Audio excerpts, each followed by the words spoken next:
This is Rick Rule for Rule Investment Media and the Rule Classroom. I'd like to take this moment to wish all of you the very best of the season. Not trying to be politically correct or woke, but irrespective of how it is that you choose to celebrate this time of year, I hope it is a wonderful opportunity to be with your family and friends.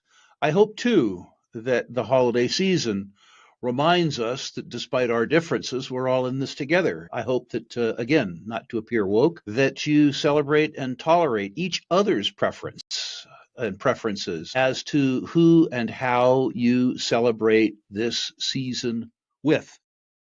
It's been, at least for myself, a good year in 2024. Markets cooperated reasonably well.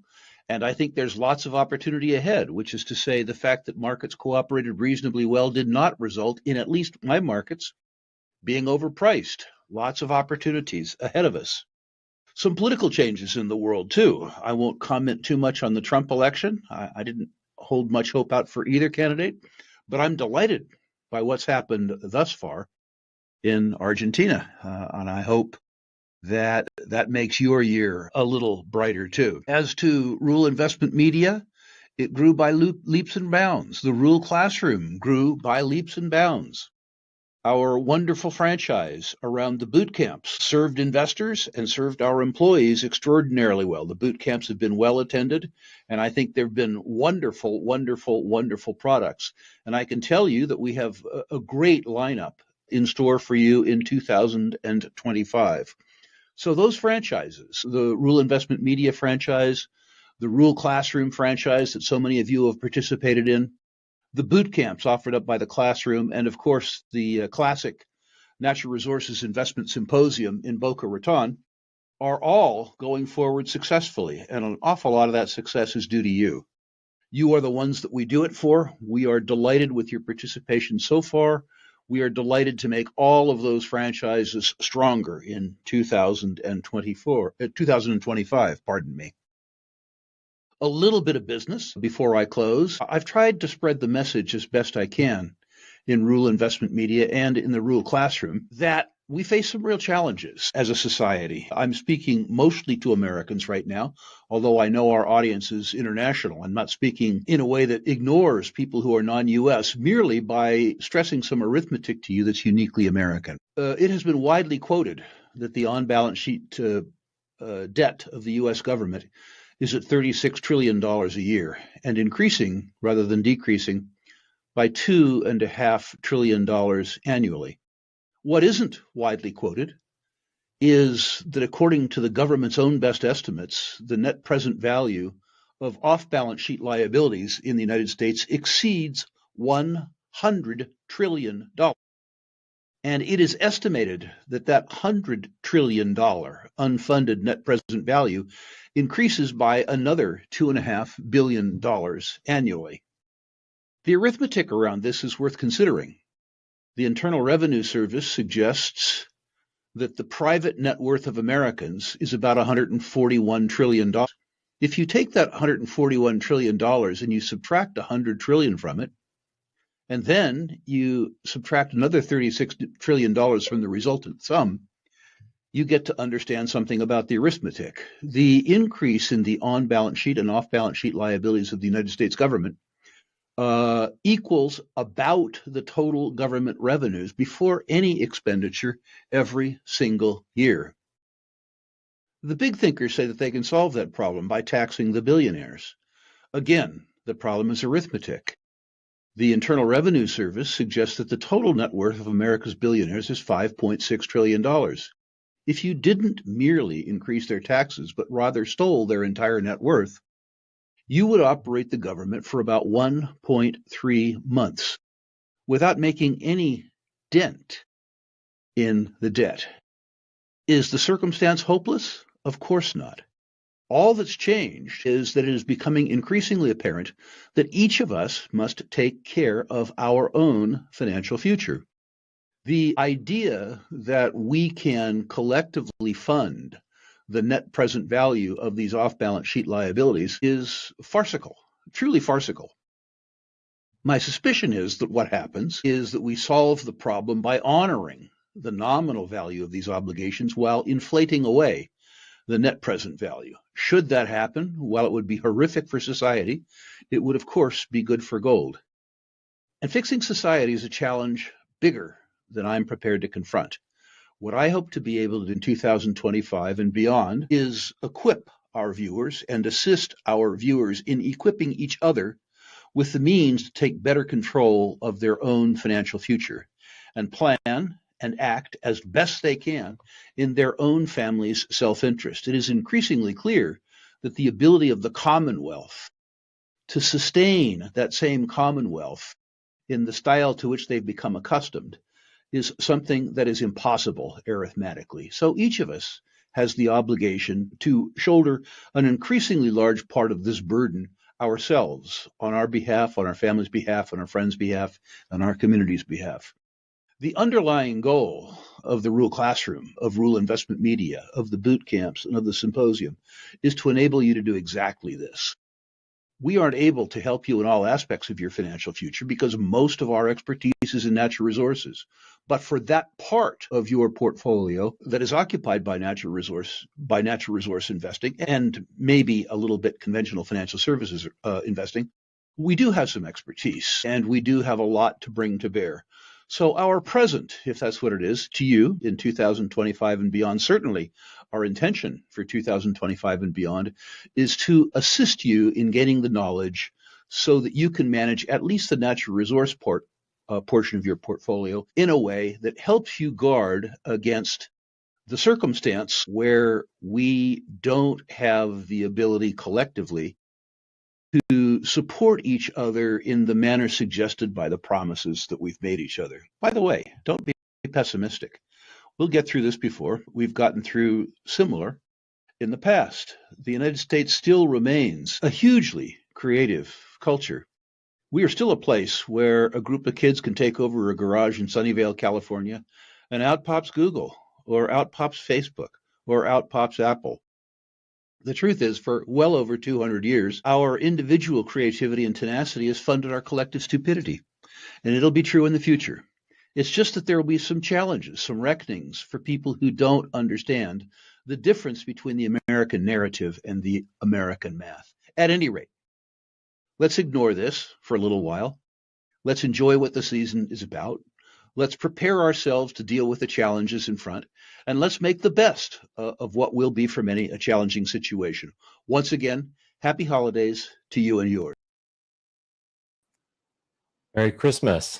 Happy holidays. Welcome to the Rural Classroom holiday live stream.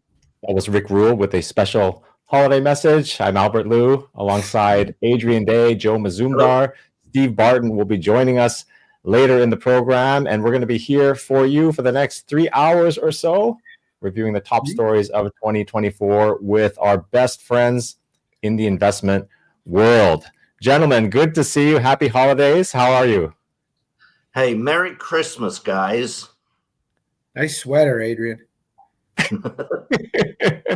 Hey, this is not my normal style, but when someone gives you a Christmas sweater, you've got to wear it. I'm thinking you're still wearing a suit under that. Guys, we're going to have a lot of fun today. We got guests lined up, but I want to start with sort of the genesis of this. Joe, this was actually your idea to have a holiday live stream. I think maybe you just wanted an excuse to sing or something, but Adrian and I came up with the idea of having it on Boxing Day. And just to start, Adrian, in this world we live in of people getting in trouble for cultural appropriation, I thought it would be appropriate and probably safe to have a bona fide Londoner on the call, on the stream, to explain to us here what is Boxing Day and what is so special about it? Well, first of all, on behalf of the British people, I grant permission for you to use the name, so there's no cultural appropriation. Don't worry about that. No, Boxing Day basically used to be, I mean, it's not anymore, but it used to be when people would wrap up, often food, leftover food from the Christmas dinner, as well as maybe one or two gifts that they didn't want, and give them to, service people who would come around on Boxing Day, the day after Christmas. That's all it is. Well, that's kind of simple. Joe, were you serious about singing, or were you expecting Adrian or myself to do it? Because I'm not prepared. Anything about that, I don't think. My whole idea was basically to do this so I wouldn't have to do as much work in December, because I didn't expect to do a presentation and this. I was just expecting to do this. So funny you say that, Joe. Joe, you're going to do a presentation. Okay, because I got an email. I got a text or email on the day of my last presentation. So what are you talking about tonight? Tonight? I thought we were doing it December the 26th. Okay, so for people who are wondering what's going on, Rural Classroom, we have a premium membership. Rural Classroom is, I guess, the online community for natural resource investors. It's totally free. We have hours and hours of Rick Rule answering questions and going over the basics of investing. But for people who want more, we have a premium section where we bring in experts like Joe Mazumdar, Adrian Day, Joel Littman, Rick, of course, Steve Barton, and they do sort of in-depth lectures about topics in junior mining investing. And these guys thought they were going to get off easy this month by just doing a holiday live stream, wearing a funny costume and whatnot. But no, the curriculum cannot be interrupted. The learning has to continue. So that's what these guys are talking about. Guys, we got a packed schedule, and we have our first guest already backstage. So I want to bring her on. She's a friend of the Rural Classroom and of the Rural Symposium. She's been with us for many years. And before I bring her on, I just want to show a clip and say that if this person ever comes to work at a company that you're invested in, you may want to consider that investment again. You joked, I think, about working at Lehman and Bear, and you said, like, don't invest in a bank that I've worked at or something like that. I'm wondering if you've also worked at any airlines, car rental companies, hotels. Are we going to see a wave of bankruptcies coming sort of into the fall next year? I do think we're going to see bankruptcies. We're going to see consolidations. I think we're going to see sort of a lot of merger activity. And yes, you will have a different consolidation of that entire space. And I think the ones that can sort of repurpose their debt, their credit lines that they have drawn upon into businesses that allow people to be secure in flying them are going to be the ones that will do better. I know, for example, I do fly American Airlines. Not to say that because I fly them or versus working at a bank, that means a thing. But I that is one of the airlines I tend to have flown quite a lot. Nomi, if American Airlines goes under, you're never going to live it down. First banks, now airlines. Totally my fault. I love that clip, not only because it's funny, but Nomi, that ended up being kind of a great prediction. So I'd like to welcome Dr. Nomi Prince to the live stream. How are you? Good to see you. I'm great, thank you. Happy Boxing Day to everybody out there. Yeah, and yes, and you would know, actually. You spend time in England, isn't that true? Yes, I spend a lot of time and as well, it's years in the past in England. So very familiar with Boxing Day and Boxing Day soccer games, which have been going on today as well. So. Oh, interesting. Okay. Nomi, about that clip, like I said, I included it because it's funny. But if you think about it, we did have consolidation first in the rental car industry, massive consolidation. And then later in the airline industry, we also had that. And that clip, I think that was from 2020. Yeah. So what did you see and how has it kind of played out? Did it play out the way you thought it did? Or what do you see now in retrospect? I believe then, and I actually still believe, looking at the horizon of companies throughout different sectors, that that was a market and this remains a market where the bigger companies are going to acquire the smaller companies. I mean, in airlines, for example, which we talked about back then, there's continued consolidation going on with airlines, or even talks about, whether it's Ryanair or Spirit or things at sort of the bottom of the airline barrel, that are involved in sort of a continuation of that consolidation. We've seen it in banking substantively in the last few years as well. We're seeing it in mining. And I think these consolidation trends are really about capital, how it's flowing, where it's flowing. And so I do continue to see that there is going to be more repurposing of debt. There's going to be more consolidation. As I mentioned, in the mining natural resource industries, we're seeing some of that as well come out. And that's the kind of thing that I look at sort of underneath the balance sheets of a lot of companies when I even consider investing in companies is where are they positioned in that sort of acquisition chain. And that was what was going on back then. And the thing about consolidation in any supply chain or any acquisition chain is that the bigger eat the smaller. I mean, this is like Darwinian, but in investments. And I see that continuing. Well, can I ask you something then, Nomi? Do you think consolidation going forward, is it mostly driven by the acquirers having excess capital and, seeing an acquisition as the best way to grow? Or is it driven mostly by, failed or failing companies that are just ready to be acquired? I think that's a great question, Adrian. You always ask the good questions on that. I think it's both. It's both because, especially if we look at sort of the cash balances of some of the larger companies and whether they're going to acquire or go into different sectors. If you look at a JP Morgan, for example, is it going to acquire, and this is kind of another trend I'm looking at for this year, something called buy now, pay later companies, which have existed for a while, but it's sort of a subsector of the payment system space. And so some of those companies don't have as much money or might have taken on debt that they can't necessarily pay, and it behooves them to be acquired by a larger company. On the other hand, rather than building out a particular aspect of JP Morgan or Citigroup or some of the bigger banks, it's cheaper actually, and you create more economies of scale to purchase a smaller company. And again, we see that in lots of spaces, but that's one in particular where I see that sort of emerging this year, because I think payment systems have a lot of room to move this year for lots of reasons. CBDCs, these buy now, pay laters, international payment systems that are going to be connecting to international central banks, and all the energy, by the way, that it requires to run a lot of these new payment systems, the data that's involved, the AI that's involved. So I see that as a major space. So it is both. It's if you have the cash, spend it, rather than necessarily growing something organically. Elon Musk has done this very successfully. That's another, he's his own sector, which we're looking at this year in terms of how he's acquired companies within Tesla. A lot of them are in the private space still, but a number of them are set to IPO potentially this year. And so again, it's using your balance sheet in a way that is time efficient and financially efficient on the powerful side, the larger company side, and getting to the end of potentially your funding or seeing a better opportunity to offlay either assets or be acquired or merged or have partnerships as well. There's different ways to do it. It doesn't have to be a full acquisition with the smaller companies. Right.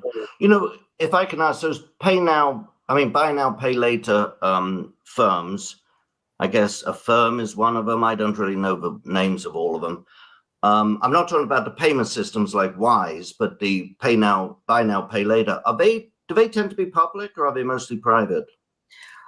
They're both. There are companies like Affirm, which are public. There's other smaller companies like Zezzle, which are kind of quasi-private, quasi-public. So it really depends on the company.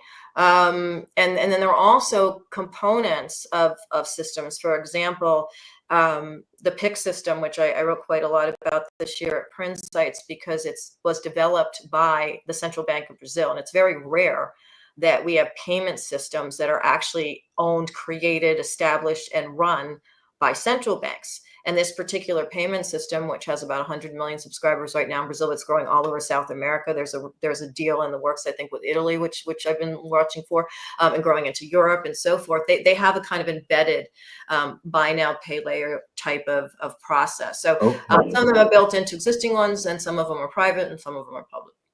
Okay. Are you concerned that sorry?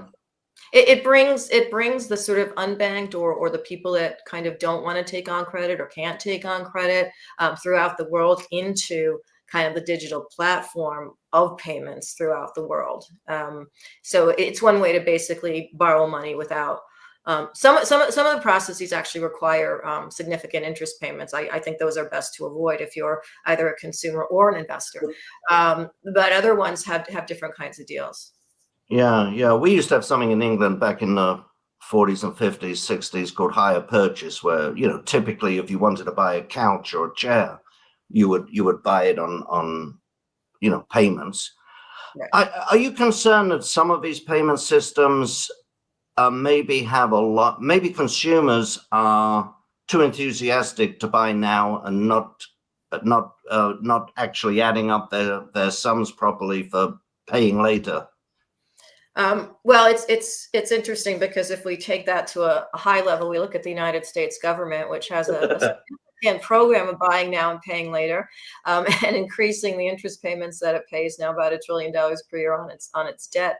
And yes, on the individual retail basis, I do think that's a concern, which is why to a consumer, I would say, even if you do take that on, be careful about looking for a platform or a system or an opportunity that doesn't require interest payments as well, because some of them do, and it's sort of in the fine line. Of course, extending on debt, as we've seen in the United States, for example, the debt levels are at record highs. That's across credit cards, that's across households, that's across auto loans, that's across student loans, and that's obviously choking growth. And so therefore, if you're going to take on more debt in any capacity, it's harder. But what we're seeing in some of the developing countries that are involved in these and actually driving some of the investments into these payment systems, buy now, pay later type of things, they actually have lower debt than the middle class or some of the, on a bulk basis, right. Developed countries. And so in a way, they actually, because they have less money and have had less access to debt, they're actually a higher, more worthy sort of debt acquisitor than someone who's already hyperextended, whether it's a person or a government. No, that's an excellent point, because I think that was my observation would be that was absolutely true in England in the 50s and 60s. And once people started getting credit cards, and a little bit wealthier, they just took on more debt that they couldn't afford. But I remember my mum and dad sitting around a table saying, can we afford to do this, and should we do this? And of course, in those days, people didn't move, so everybody knew where their settee was. They could just go and grab it back if you didn't pay. Right. Anyway, interesting. None of these central bank systems you're talking about are public, are they? They're not. They're owned and operated by central banks. But there are some in the works that have sort of public ownership. For example, in Sweden, the Riksbank, the Swedish central bank, is developing their CBDC-based digital currency system from their component, which actually connects from the central bank to the banks. The banks own their primary payment system. So there's like an intermediary there, which are public banks that actually are private investors in the payment system. And so it really depends on the country in terms of that. But there are systems, for example, and one of them we took a look at, I think it was in our November issue, where I just come back from the G20 in Rio at Print Sites Premium, and we had talked about a payment system that was developed by a company called New Holdings, which kind of is that it's a Brazilian company as well, and it's in that sort of sweet spot between connecting with a growing retail base as well as company base in terms of using its platform, but also being in that spot where it can connect into PIX, which is owned by the central bank, and has a potential to grow substantively internationally because of its technology. And how sort of secure it is. It hasn't been around that long, but it has very good technology, very good sort of AI components, money laundering shields, and so forth. So there are companies like that are public and that are expanding internationally. As we expand, the world expands. The payment platforms and systems for non-dollar based or non-dollar centric payment systems, and that was a big subtopic actually at the G20, which we wrote about, which I'm continuing to follow. There's like a meeting between the Italian Prime Minister and Lula, the President of Brazil, off of the G20 main meeting, where you couldn't get to because there's like 9,000 security people. It was incredibly secure this year. You couldn't get anywhere sort of near it. I was involved, but as near as I could be. But some of the outside meetings were actually more interesting, where you have big chains like Brazil and Italy thinking about connecting a global payment system that isn't the SWIFT system, that isn't sort of dollar based. And that will relate to settlements, payments, that will relate to how trade goes forward. That relates to supply chains, where things come from, traceability. I mean, it's so much that connects with natural resources, supply chains, payment of goods going back and forth between countries, and the just development of these platforms and how rapidly they're positioned to really have a big space in payments in the world. Interesting. Yeah, I remember when I first moved to Washington, some of those World Bank and IMF meetings, not G20, but some of the IMF and World Banks, it was amazing how open they were. You could wander around, not get into the actual meetings, but you could wander around the periphery and without any problem. I don't think anymore, but no, 9,000 people just on security around the G20 throughout the Copacabana. I mean, it was like, it's kind of like a military invasion in a way, with all the sort of tanks and security that was out protecting, the leaders and their entourages of the G20 meetings. A lot of tax dollars at work, actually. Yeah. Hey, Joe, sorry, I'm waiting for someone else to say something, but Joe, Nomi mentioned consolidation in the mining business. How do you see that going forward? And I shouldn't be asking you a question because you're a host, by the way. Yeah, so I'm not going to answer it. So no, I would say like consolidation is, it all depends on the suitor, because we've had so much consolidation, we've got less suitors. So it's very suitor driven and not, and potentially less so asset driven, but we have had some quality assets like Reunion's Gold's Oko West getting taken over by G Mining. So that was very asset driven in terms of the quality of that asset. But the consolidation like Newmont, Newcrest is that geologically, these guys can't get much bigger. Growing, finding, discovering, we've seen the numbers. They spend money and they don't really, they don't deliver the ounces. And the problem is, whether it's ounces or pounds, these things take 15 to 20 years to build. And so then you come back to it and say, well, how do I grow quicker? I buy, and then I take out the risk of permitting, and I take out the risk of capital, and I put that right into the portfolio, and I don't mind paying a premium. And most of that is being done not by the balance sheet, but it's done by the equity. A lot of these are equity transactions. So once you do that, then you promise basically consolidation. You promise reprioritization of the portfolio, and you promise divestment. So Newmont was holding back a lot of the M&A, probably in the development space, and among single asset producers because of the divestments of some of its assets, which has finished. But they got a lot more than they thought they would. They probably wanted 1 to 2 billion. They got 3.9. Right. But you know, again, as we get bigger and bigger, there's less big to acquire, and geologically there's a constraint, and so these guys are looking more at copper assets because they can grow more from the gold and precious metals into copper. The other guys, like your BHPs, are looking at Anglo American, and that has and Teck, and these sort of consolidations. But now geopolitically with critical minerals, it's got a lot more complicated to do M&A. And that's the overhang right now in terms of doing M&A, equity private placements, almost anything right now with the way we're sort of shielding companies from acquisitions. Yeah, it's interesting because Rio Tinto just did a 6.7 or just closed a $6.7 billion deal with Arcadium Lithium, and I think part of the reason for that, obviously geopolitically, it was easier, and also they had lithium has been beaten up so much that to move into that space and just sort of expand into that space for the future, it's a high price tag deal, but I think they wanted to get it in under the wire for 2024. And you're right, like copper is, I think, the bigger thing, because we are going to see a dearth of, we don't have enough supply coming into the growth, the energy transformation, the general growth that's happening. I think China is going to surprise to the upside this year. So I think there's going to be global demand on that basis. And geopolitically, there's going to be, I agree, like a lot of tension that's going to be unfolding as well in terms of where critical minerals and assets are sourced.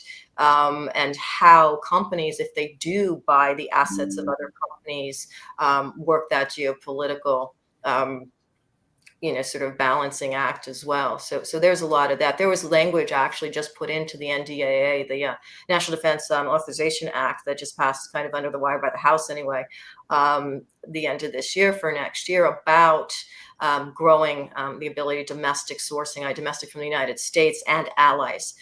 So there's a lot more language that's sort of opening up that door for the idea that the United States wants to consolidate anyway its ownership or its supply chain ownership of those critical minerals, and is kind of introducing language under the wire. And I think that's going to expand actually under the Trump administration in terms of being able to do that. Because that administration actually started the critical minerals list, and then sort of Biden sort of took it under his administration. But so I think there's definitely appetite to be more vigilant in terms of those assets.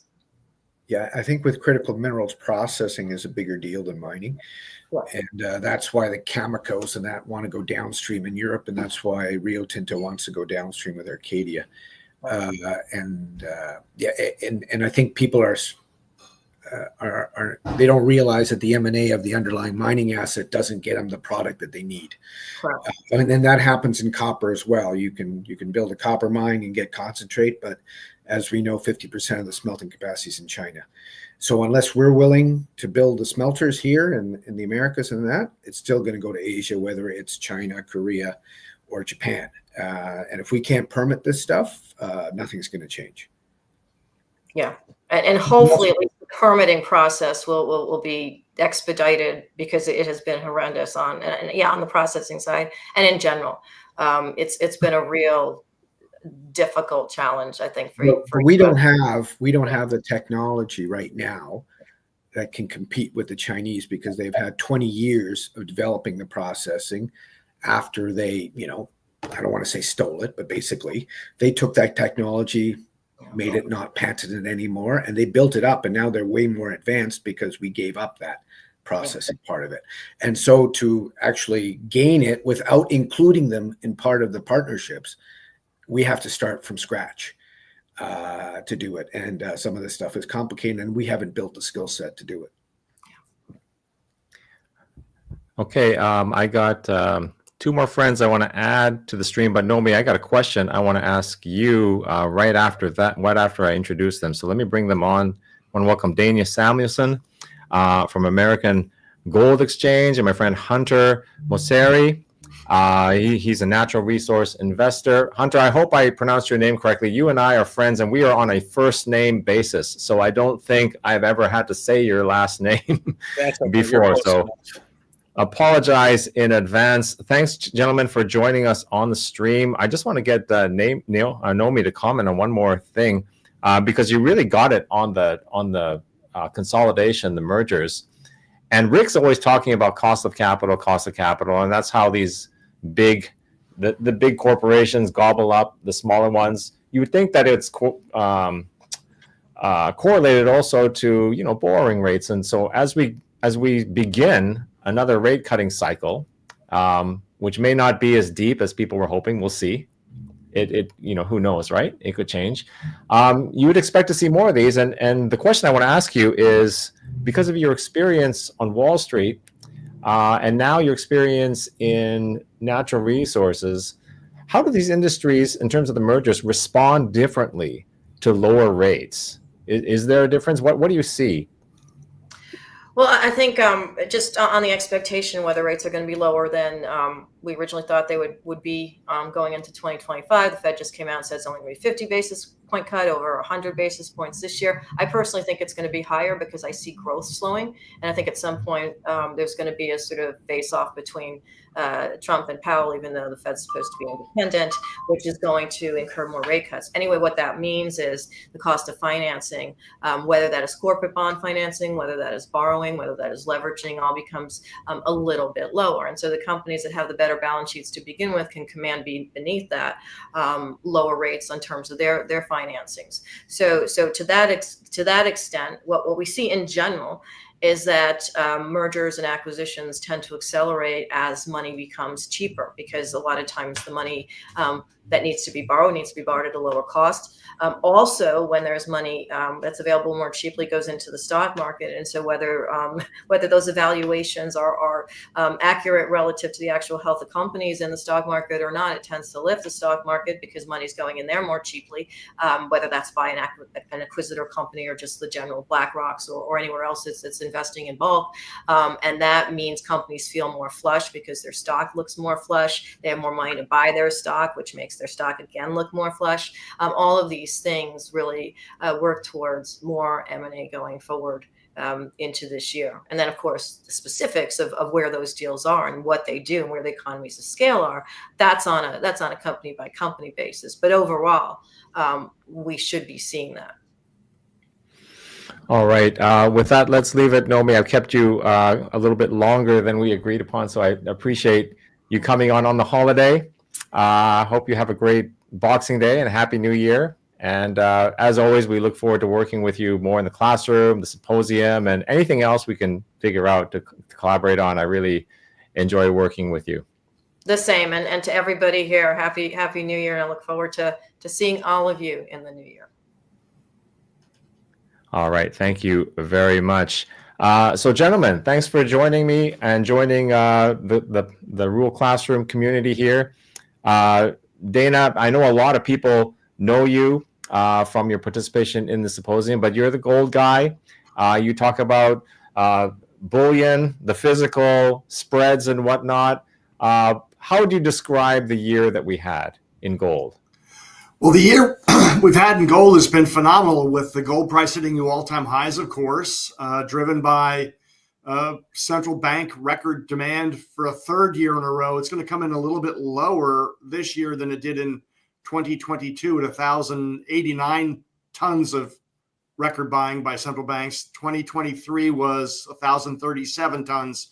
We don't have the final figures for this year yet, but we're going to be a little under 1,000 tons, probably in the 950 range.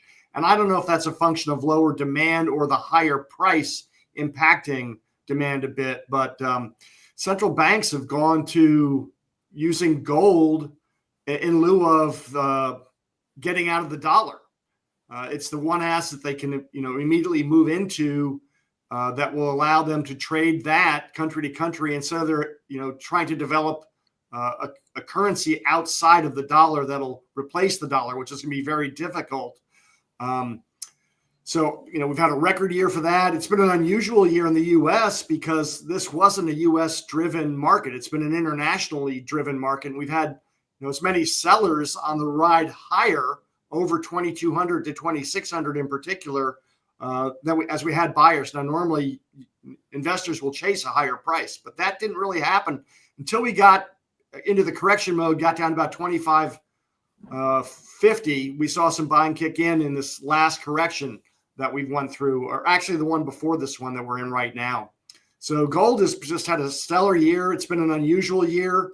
Right now we're in a phase where the dollar is stronger, and that's really not impacting the price yet, even though it's broken out to new short-term highs, and gold tends to trade inversely correlated to the dollar internationally because most of the demand for gold globally is outside of the U.S., yet it's priced in dollars. So when the dollar becomes stronger, it's more expensive for people to buy in other currencies, which typically dampens demand. And that's not been happening right now so far. The U.S. economy is holding up better than pretty much every other economy in the world, which is leading to some of this dollar strength. And now the Fed, as you talked about a bit, the glide path for lower rates has been moderated following this last Fed meeting. So we've got yields higher. The Fed won't cut as much as anticipated, which could impact the gold price lower. But so far, we're really not seeing that. So it's going to be interesting to see how all this carries into the new year. And of course, we've got geopolitical conflicts too, which are helping to underpin the gold price. 2 wars. It looks like the war in the Ukraine will get settled, but the war between Israel and Iran, which I'm going to start to call it a war between those two now, I think could ratchet up this year because I do believe the Biden administration has helped to keep the Netanyahu administration in check in as far as what they will do to retaliate against Iran with Israel. And now with Syria collapsing, you've got a much weaker Iranian defense system for a host of reasons. And I'm a little concerned that we might see Israel go after Iran in a much more meaningful way than they already have once Donald Trump becomes president. I watch the news a lot and in many different sources as I can see to get as full a picture as I can get. But one of the pictures I captured from the New York Times about a month ago was Iranian assassins trying to go after Trump. So Donald Trump's not going to be that happy with Iran, as you all know. And this is just another reason for that. So we'll just have to see what happens and how that might impact the gold price going forward. But it's been a banner year for gold, one of the best since 2010 price-wise, one of the best since the 70s. And the reasons driving gold higher, they're not changing materially yet. They could change a bit this year, but they haven't changed materially yet. Could I jump in? Can I jump in there, Dana? Can I jump in there for a second? Because we have had a great year. And by the way, Adrian, just a user intervention here. The people out there are not happy with my microphone, and they're also not happy that you took off your hat. So I've made an attempt to fix my microphone. Let me know, guys, if it's any better, and we'll get the hat on. It's hot. Okay. Yeah, so that looks good. Sorry. That looks good. I just want to say, I want to get off that topic for a second, Adrian, because I want to contrast that with the equities, right? So Dana's reflected on what was a very good year for the physical. Now, Hunter, you're an analyst. You spend, I've seen you at conferences. You spend a lot of time talking with the executives from the junior mining industry. And obviously the experience for investors has been different. The junior miners have not delivered yet on what a lot of us were hoping, even in the presence of a great gold price.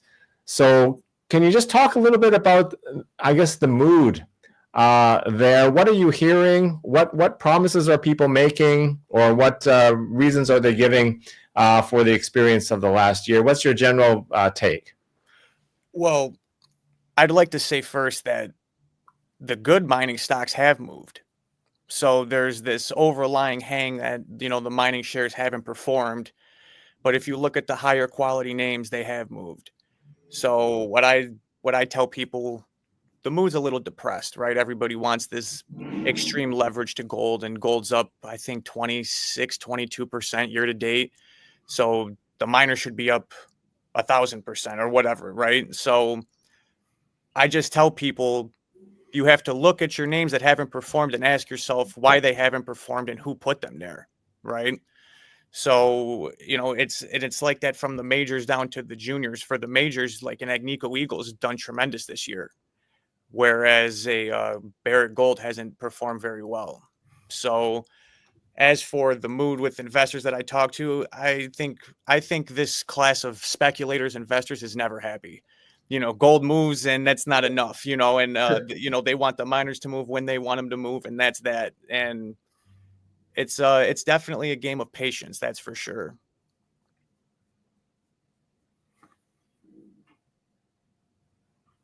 Yeah, no, you're absolutely right. My experience is gold investors and silver investors even more, never happy. I mean, I've had people saying, when's gold going to move? And I said, what do you mean, when's gold going to move? But do you mind if I jump back to Dana for a second before, maybe Joe wants to address the juniors with you, but let me ask Dana, what I wanted to focus on is, let's say the last few months, how has that actually been in the coin business? Are you still getting people selling? Are you getting more people buying? And are the sellers, you mentioned at the higher price, but do you think the sellers are selling because they don't believe the market's going to continue going up, or are they selling because they need the money? Well, it's a couple of phase answer. Number one, I think some of the sellers that we've seen have been very long-term holders. People have held gold since the 80s and 90s. They're getting older. They're cashing in on the highest gold price they've ever seen, number one. Number two, I do think that there's been a bit, not maybe 10, 15%, thinking, hey, we got a great rally. It may not last, so I'm going to take some profits. So I would call the first category of the older holders probably 30 or 40% of the sellers, profit takers about 20%, and the other 40% is people that just are having a hard time making ends meet, and they need to raise cash. I think that's part of it. I was a little surprised to hear both you and Nomi talk about buy now, pay later as being something that I look at that more as a distress mechanism for people trying to maintain a lifestyle or keep food on the family, as opposed to, a credit extension. That to me is a form of financial distress. You made a good point. We're back in the 60s, we knew where everybody was going to be next week or next year. And those things have changed. So I do think that that's a bit of a concern. And that's why we've seen some selling as well. And we don't have what we haven't had in this gold rally that we had in the great financial crisis gold rally and the post-COVID gold rally is fear in the U.S. markets. Stock markets have been doing very well. We've got global conflict, but it's not affecting us. And I think that that's had a lot to do with how the U.S. investors have reacted to buying gold into the stronger market, which has been weaker than we've seen in the past two surges in the gold price. So far. Yeah. Joe, do you want to step in on juniors and the mood? Yeah, just one question back on the coin business, and just one little thing is what's the impact of Bitcoin? Do you think that if Bitcoin didn't exist, would there be more demand for gold, or would it change much? Absolutely, Bitcoin has impacted gold. What the New Orleans Investment Conference, Leonard Lepard called gold analog money and Bitcoin digital money. And I think the clearest example of how they're playing with and against each other was on Veterans Day, when the bond market was closed. The gold price went into a $60 price correction that day, while Bitcoin broke out over 82.5 for the first time. It ran all the way to almost 90,000 that day. That was a clear rotation out of gold in the futures market and into Bitcoin. And that shows kind of the symbiotic relation. I mean, it's like traders are moving from one to the other. And I think they'll go back and forth. If Bitcoin shows some real weakness in the corrective phase, it's still pretty volatile. Gold will benefit. So, but I do think Bitcoin has taken probably $300, $400, $500, $600 off of where the gold price might be now if it didn't exist at all. Wow. Hey guys, sorry to interrupt. I hope I've switched microphones. Hope that's a little bit better. We have our next guest already in house. I want to thank Dana. Thank you for joining us and giving your insights on what's been a very profitable but kind of a complicated gold market going forward. So we're going to have to keep our eyes out for that. And guys, anyone out there, if you're interested in gold investing, especially bullion collectibles and whatnot, we have a boot camp coming up. Dana will be one of our featured speakers. Go to bootcamp.rulclassroom.com for details. That's January 11th. Dana, I'm looking forward to doing that. Welcoming you to the boot camp series. I think it's going to be a lot of fun and hopefully very profitable in 2025. Right. So thank you for having me. Happy holidays to everyone. Adrian, in addition to that, I just love that sweater. And it was great to see the three of you, Hunter, Adrian, and Albert, in New Orleans in November, and look forward to seeing you again soon. All right. Thank you. Thanks, Dana. Yeah.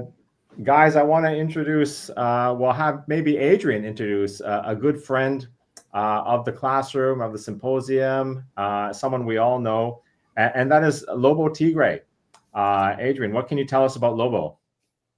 Wow, there's a lot I could tell you about Lobo. He used to work with Doug Casey. I think that's where he learned a lot of what to do, and perhaps not what some things not to do. But he's edited his own newsletter, Independent Speculator, for years now, and he's actually one of my neighbors in Puerto Rico. So we get together quite frequently in Puerto Rico for dinner.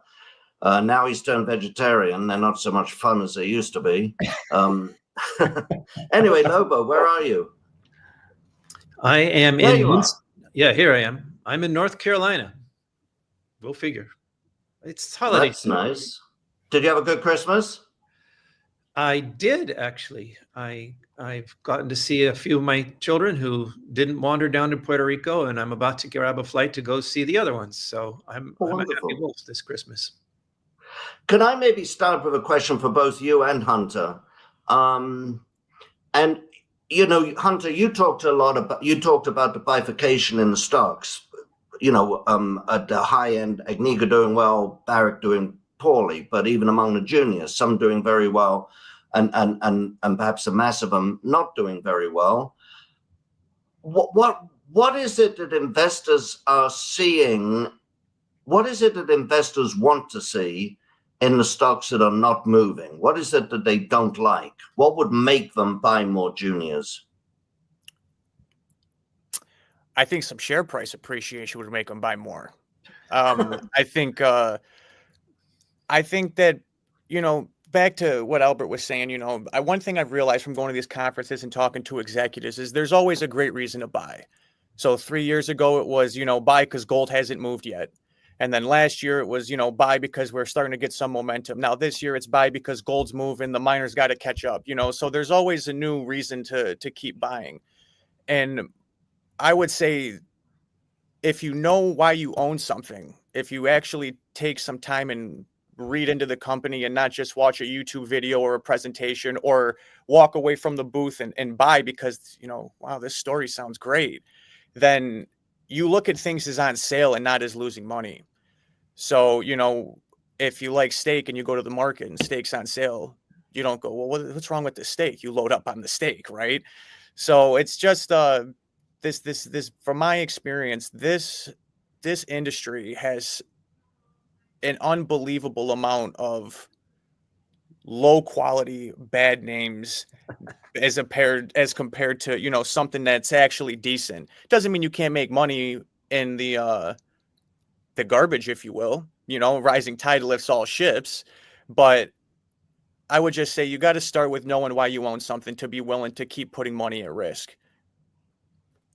Yeah. Lobo? I'm so proud. I would just add, I mean, absolutely. I don't know where Hunter gets these ideas, but it sounds very sound to me. But I would add that in some ways it's gratifying to people like us. I mean, Joe Mazindar, exploration insights, you know, that's what we need in a stock picker's market. So you could say, well, gee, you know, why haven't the pigs flown? Why doesn't everything work? Well, I don't know, but maybe it's a good thing. And for people who are willing to put a little effort into due diligence or actually have a clue what they're talking about, you know, like Joe, maybe that Adrian Day guy too. You know, he's been to a few rodeos before. You know, I think that's to our advantage. Well, that's an interesting point. And yeah, when everything's going up, including the garbage, is probably a time where we should start to be nervous. But yeah, Joe, do you want to jump in? You're mute. That's about how much my opinion's worth. No, I would say all this stuff sort of bores me after a while. It's like we have, as we know, 3 stages, and the exploration guys, they're having trouble finding money because the retail sector is basically dead or dying. And so what the asset quality has to be so much better now to get investment by majors to come in on them. And that's the kind of companies I look for, are the ones that have an underpinning of funding, especially for copper exploration, because retail is much too fickle.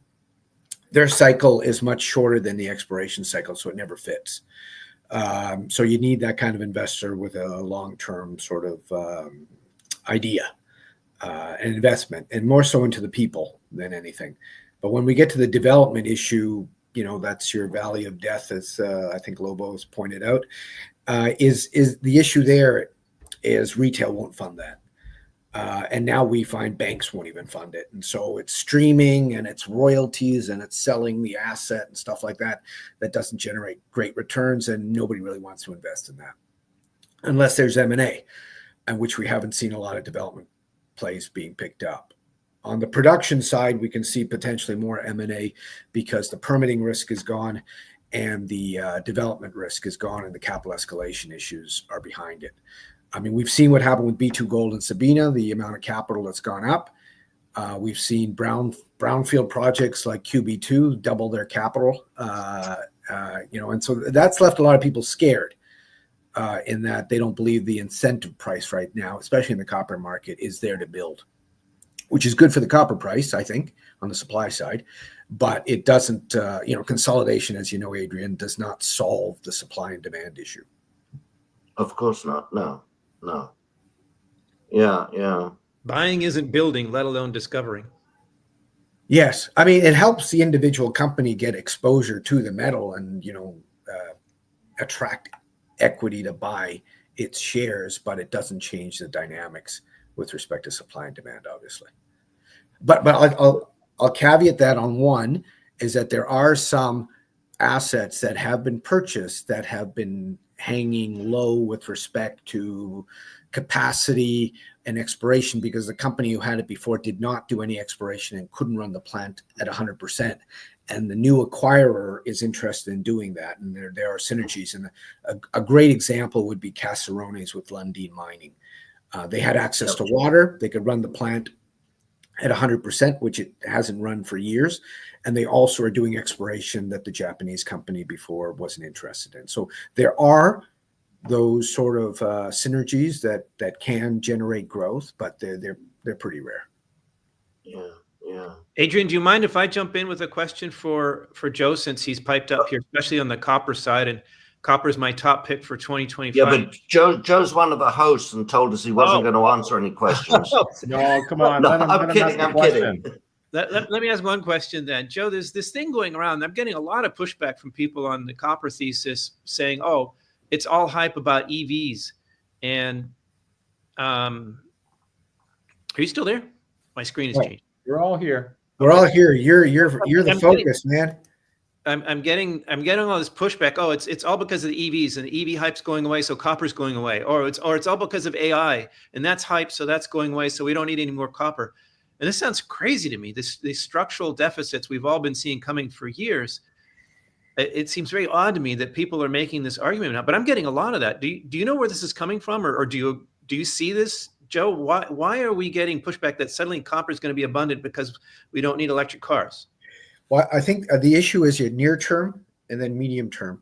And so if you look at the supply side, as you rightfully point out, I mean, we've been talking about this, 15 to 20 years, some places 30 years to build a project. So if we don't know the project right now, there's almost no reason to think it's going to come in within the next couple of decades.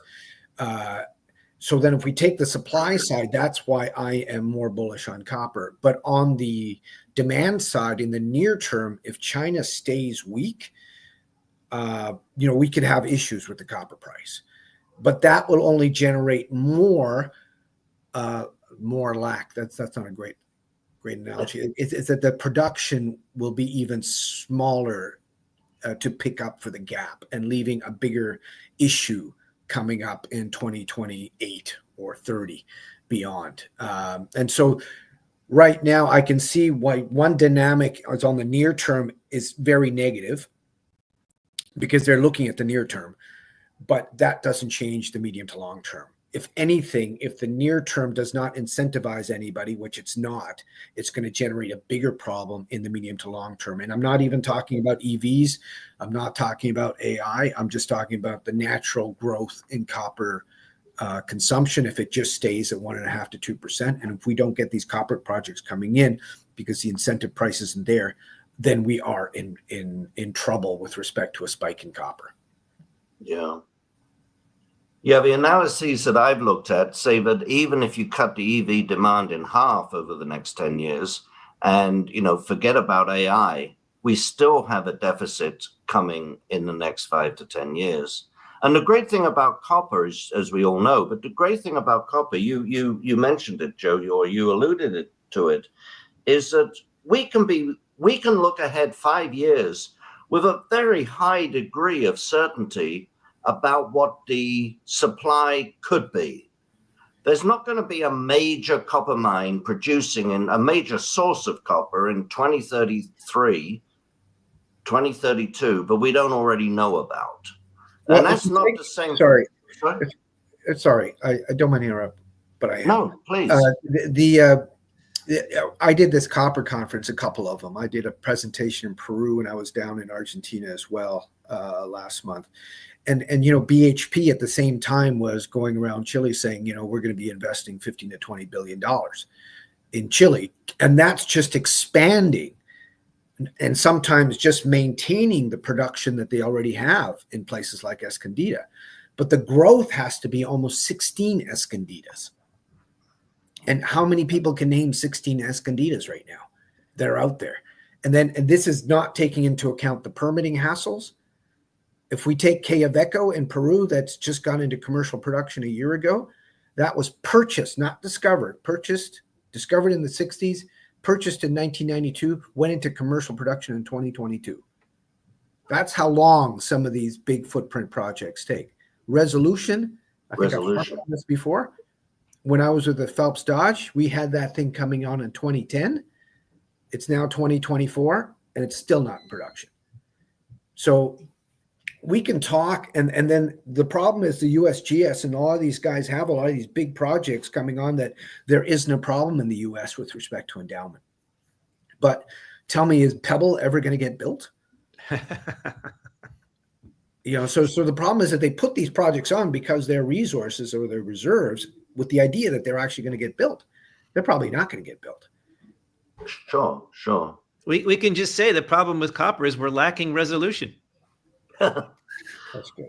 That's good. Hey guys, I got to interrupt because we're running out of time here. But before we move on, I want to give Lobo a chance to talk about his newsletter, The Independent Speculator. And I also want to talk about how you guys work together, because I met Hunter at the conference. I had no idea about the business relationship and learned about that later. I think you guys work really well together. So Lobo, I just want to give you, 30 seconds or so. Just talk about your newsletter, what you do, and how you and Hunter work together on evaluating these companies. Well, there's this little known dude that you might have heard of, Albert. His name is Rick Rule. And he once told me some years ago that if I really wanted to get ahead, I needed to build a team. So that's what I've been doing. And I have the good fortune to have attracted a number of very, very bright and energetic people like Hunter to my team. So we have now a due diligence team. And the quick version would be, we have a free weekly newsletter that if you sign up with, you can see how I work, whether you like it or not, decide whether to hire me and Hunter as your due diligence guy or not. And we won't spam you. If you sign up for that, you get one email per week, and that's it. The carry on though would be, I haven't, something you might recognize as a typical newsletter, The Independent Speculator, but we also have a service called My Take, which is maybe closer to Rick Rule's rating service, where you can send in your portfolio and Rick will rank them. Ours is different. It's a database we're over 900 companies, a frequently updated database of company evaluations with clear thumbs up, thumbs down, and why. And people like Hunter on my team help me to do this. So it's not really a newsletter. There's no portfolio. It's a due diligence database where if you can't hire me for $5,000 an hour to go do this for you, you could hire me through my take to help you get a second opinion. So for people that are already steeped in this area, have an idea of what they're doing, something like My Take could be a really handy tool to have in the toolbox. All right, guys. Yeah, thank you very much. And where do people find out about that, Lobo? IndependentSpeculator.com. All right. That's nice and easy. All right. Thank you very much, guys. Appreciate it. It's good to see you. And I'm sure I'll see you around a lot next year. Yeah. Merry Christmas and a very prosperous 2025 to us all. All right. And we'll talk about the vegetarian deal some other time, Lobo. You're looking really good. So I think it's working for you. Well, thank you. Don't let Adrian give you a hard time. All right. Moving on. We got a full schedule today. So I want to introduce my friend Rich Checken to the program. Rich, good to see you. We just had your colleague in the industry, Dana Samuelson. He talked about a lot of the factors influencing the gold market. You're president, CEO of Asset Strategies, also in the same business. It's been a great year. And so what do you credit that to? And what do you see maybe are the risks going forward? What do you see for 2025? That's a great question, and thank you for having me, and happy Boxing Day to all. And love Dana, been good friends for a long time. I agree with you, it's been a good year, but I'd also suggest it's been a horrible year as well. So how does that happen? The way that happens is we've got incredible movement in price in gold. In 2024, we've had 36, I believe is the count, new all-time highs in gold this past year. It got as high as 27.88, I believe, and change. Dipped down post-election here in the States. Today we sit at about 26.33 an ounce. And that's still, even with the pullback, about a 25%, 24.75% increase from the start of the year. So you can't argue that gold has had a bad run this year. The people who have had a bad run are, quite honestly, wholesalers and retailers, because the Western investor is not in this market. So what's been driving gold's success in 2024? It's been central bank purchases. And we know that over the past few years, it's well documented. We've all talked about it at different conferences and so forth. But it's also been Asian retail. So you put those two together, and that is what's giving support at these lofty levels to the gold price, lofty in historical terms, but I think actually dirt cheap in long-term terms. But I guess what I'm trying to say is the Western investor is not in this market yet. I fully believe the Western investor will get in this market. And when that happens, it will be a whole lot of fun for wholesalers, retailers, and anybody holding gold. But that really has not kicked in yet. We've had brief glimpses of what that might look like. We saw a little bit of it when, a year and a half, 2 years ago, when we had the bank failures here in the U.S. It drove investors and investment advisors to drive to different dealers and say, listen, I need a source for physical metals, and the gold price spiked. Every time we see some sort of new spark in geopolitical tensions, whether it be in the Ukraine because Russia says nuclear weapons are wonderful, or because we've seen an assassination in the Mideast, or whatever the case might be, we've seen little glimpses of the gold price moving up. We saw a little bit of a run in the gold price prior to the election when there was all the uncertainty in the U.S. about who might be in charge for the next 4 years. But these are just little glimpses. They were fleeting. And the real support has come, again, from central banks and Asian investors. And we need the Western investor in this market to have it really take off to where it's capable of going. All right. Great summary there, Rich. We got more friends joining the show. So I want to introduce our friend Van Simmons to the stream. Van is of David Hall Rare Coins. He is just an almanac, just an encyclopedia of all things collectibles, including gold. Van, welcome to the program. And let me ask you this. What significant event or development do you see, or did you see in 2024 in the entire collectible space, but of course, including gold? Are you calling gold a collectible or gold a tangible asset? Are you talking about just collectibles? Yeah, just in the collectible space. We covered gold a little bit on the stream already, but just in collectibles, including rare gold coins. I mean, what did anything interesting happen this year that we haven't seen for a long time? Well, for the last couple of years, we've seen the real expensive, like the proof $20 Liberties and proof St. Gaudens, move up quite a bit in price, because there's a few billionaires out there who decided they want to buy the best and the most expensive, and there's just not that big of a supply of coins out there. So, when you see, for instance, I have an 1894, or one of my clients has an 1894 proof $20 Liberty. I think in the last 38, 39 years, PCGS it's proof 65 deep cameo. I think PCGS has only graded 2 of them in that grade, in 38 years. So, I mean, coins like that have gone up a lot, because when you all of a sudden have lots of buyers or several buyers in just a couple of coins, it makes a big difference.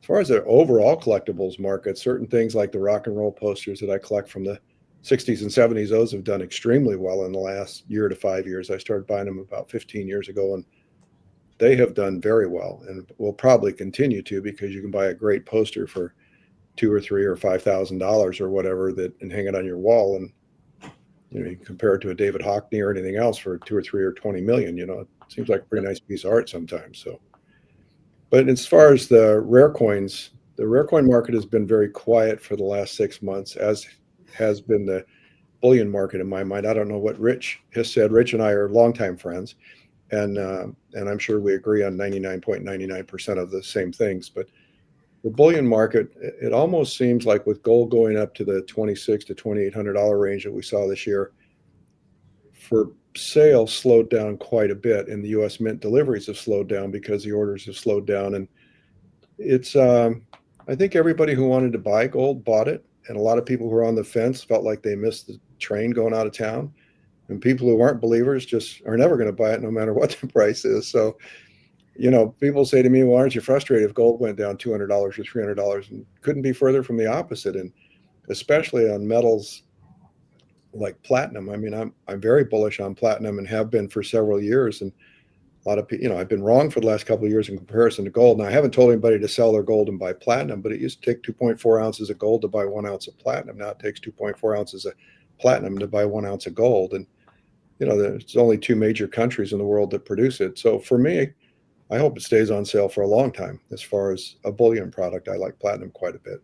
Not as much for making money. I'm sure it's probably going to be better in the next 5 years return than on gold, but gold is still 90% of my bullion holding. All right. I want to welcome yet another guest to the stream, Adrian, and it's your good friend Peter Cavaldi. could you do us a favor and introduce Peter to the stream audience? Yeah, are you there, Peter?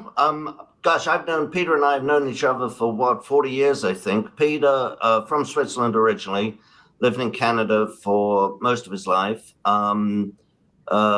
Manages money, used to have a bigger firm, used to manage a gold fund in Canada, avid skier, and from what I understand, not only avid but very good.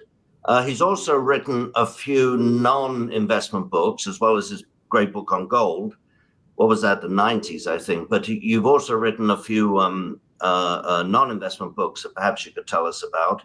And Peter, Albert said that he didn't know you, so he asked me if I could just introduce you to Albert.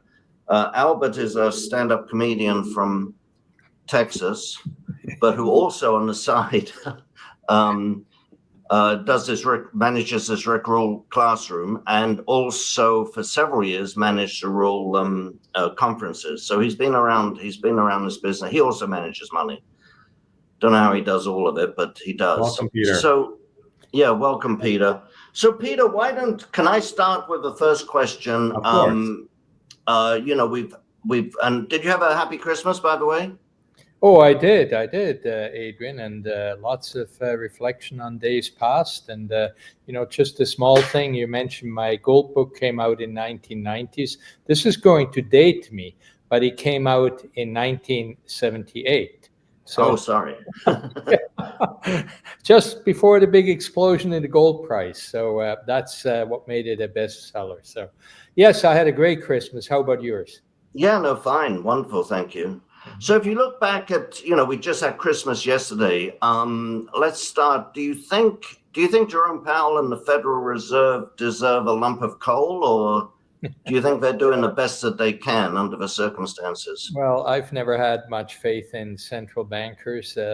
All you need to do is look at the roster of U.S. central bank governors, and you'll learn that only one of them has ever worked outside of the Federal Reserve System.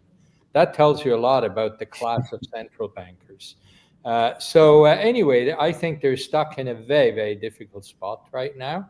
And I believe that inflationary pressures are significant, underlying inflationary pressures, and that Trump's tariff platform is going to emphasize that. I think happy days for central bankers, where they did the worst they could and still won the Nobel Prize for Economics, as Ben Bernanke did. I think those days of being seen in a positive light are over. I think they're going to have a very, very difficult time. Yeah. Adrian, if I could just add, I wouldn't waste a lump of coal on Jerome Powell and the Fed. The lump of coal has some value and usefulness. Yeah. Well, that great comment of von Mises about only the government can take two valuable commodities, paper and ink, and combine them and make them worthless, exactly. Which I thought was great. Well, they have been doing that. I do want Rich and Ben to jump in, because we didn't have much time with them. But, if we look ahead over the next, 12, 18 months, maybe I'll ask all three of you, how do you see the gold market developing, not just the price, but how do you see the different components of buyers? And are we going to get Western retail come back in at some point? Who wants to take that first? I'll start just real quick. And years ago, I was at, Milton Friedman and I were friends, and I said to him, what's the price of gold going to do in the next 5 years? And he goes, well, what's the value of the dollar going to do in the next 5 years?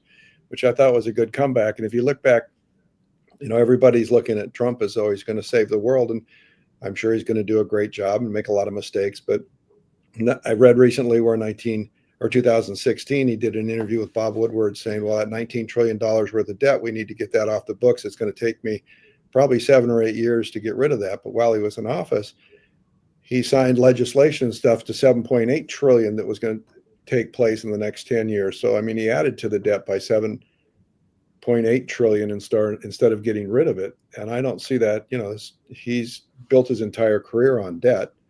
And I just think the more debt they create, the more they will devalue the dollar, which in turn will make the price of gold go up or make metals or a lot of different things go up.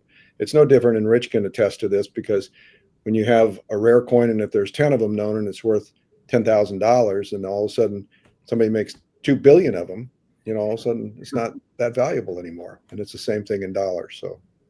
Yeah, and I'll just echo Van's comments there. I 100% agree that we expect the gold price to go higher. I think the Western investor will get on board. When I look at where the gold price is going, I look directly at the money supply.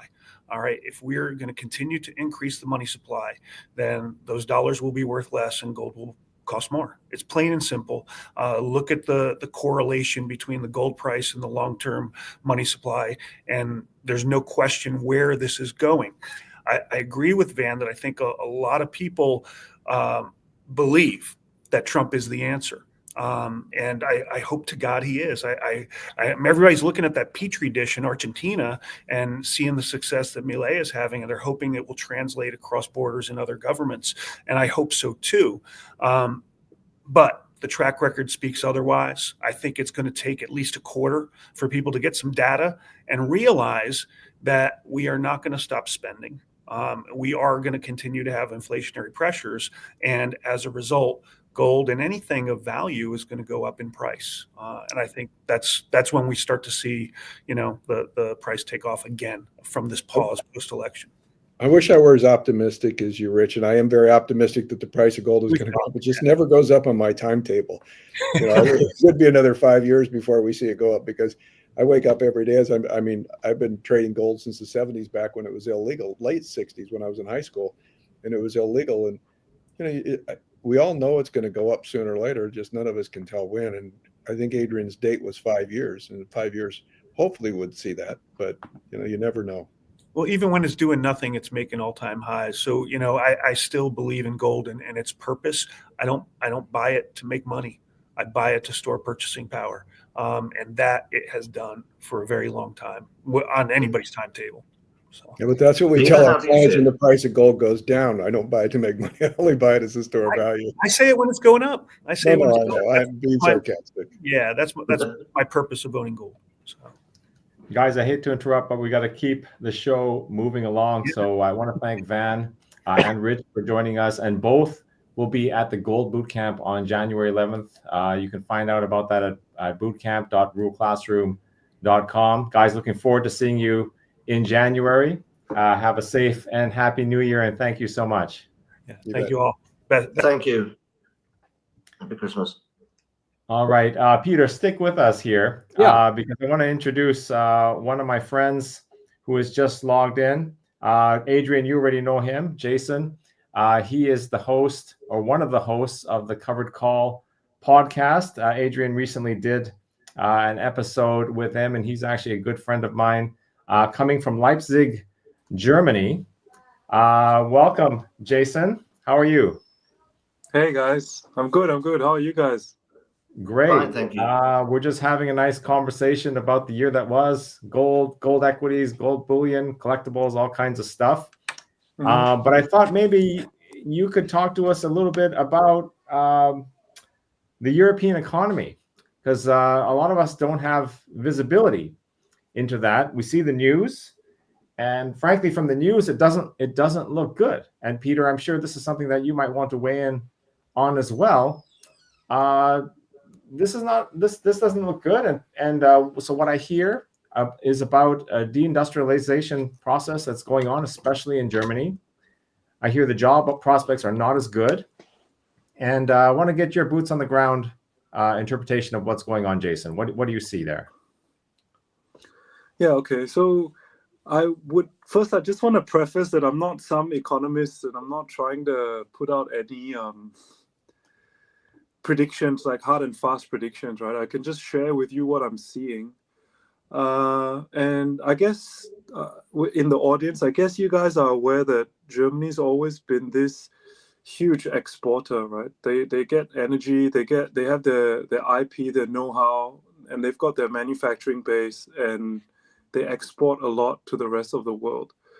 But ever since the invasion of Ukraine and the European Union, or a large portion of the European Union, deciding to higher their cost of energy by saying no to cheap energy.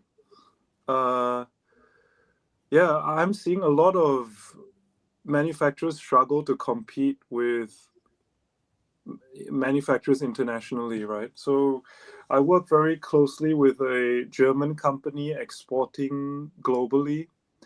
And I'm also quite aware of how the Chinese market is going. And I'm seeing that the Chinese manufacturers are able to do, like, create products that are maybe 80, 90% of the quality, or sometimes even of higher quality, for maybe 50% of the price, you know?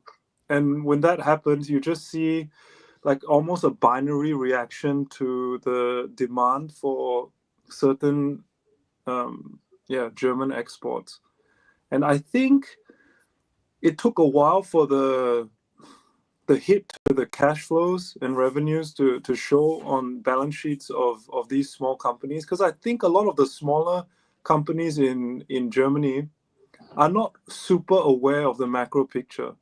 So when they see an anomaly in their export numbers, they think, okay, it's just a one-off thing. But I think many of them are starting to see now that, hey, 2025 is going to look a lot like 2024 and the back end of 2023, right? And so I think the panic is only now starting to set in. And I'm not talking about the Volkswagens or the Daimlers or the BMWs, right? Because they know, and they've got international offices and they can see how trade flows, right? But a lot of German industry is made up of these small, medium enterprises, right? That are either suppliers for the mega corps, or they do, let's say, smaller volumes, roughly 50 million euros a year type exports. And I think they're being taken to the woodshed and they're just coming to realize it now. Yeah.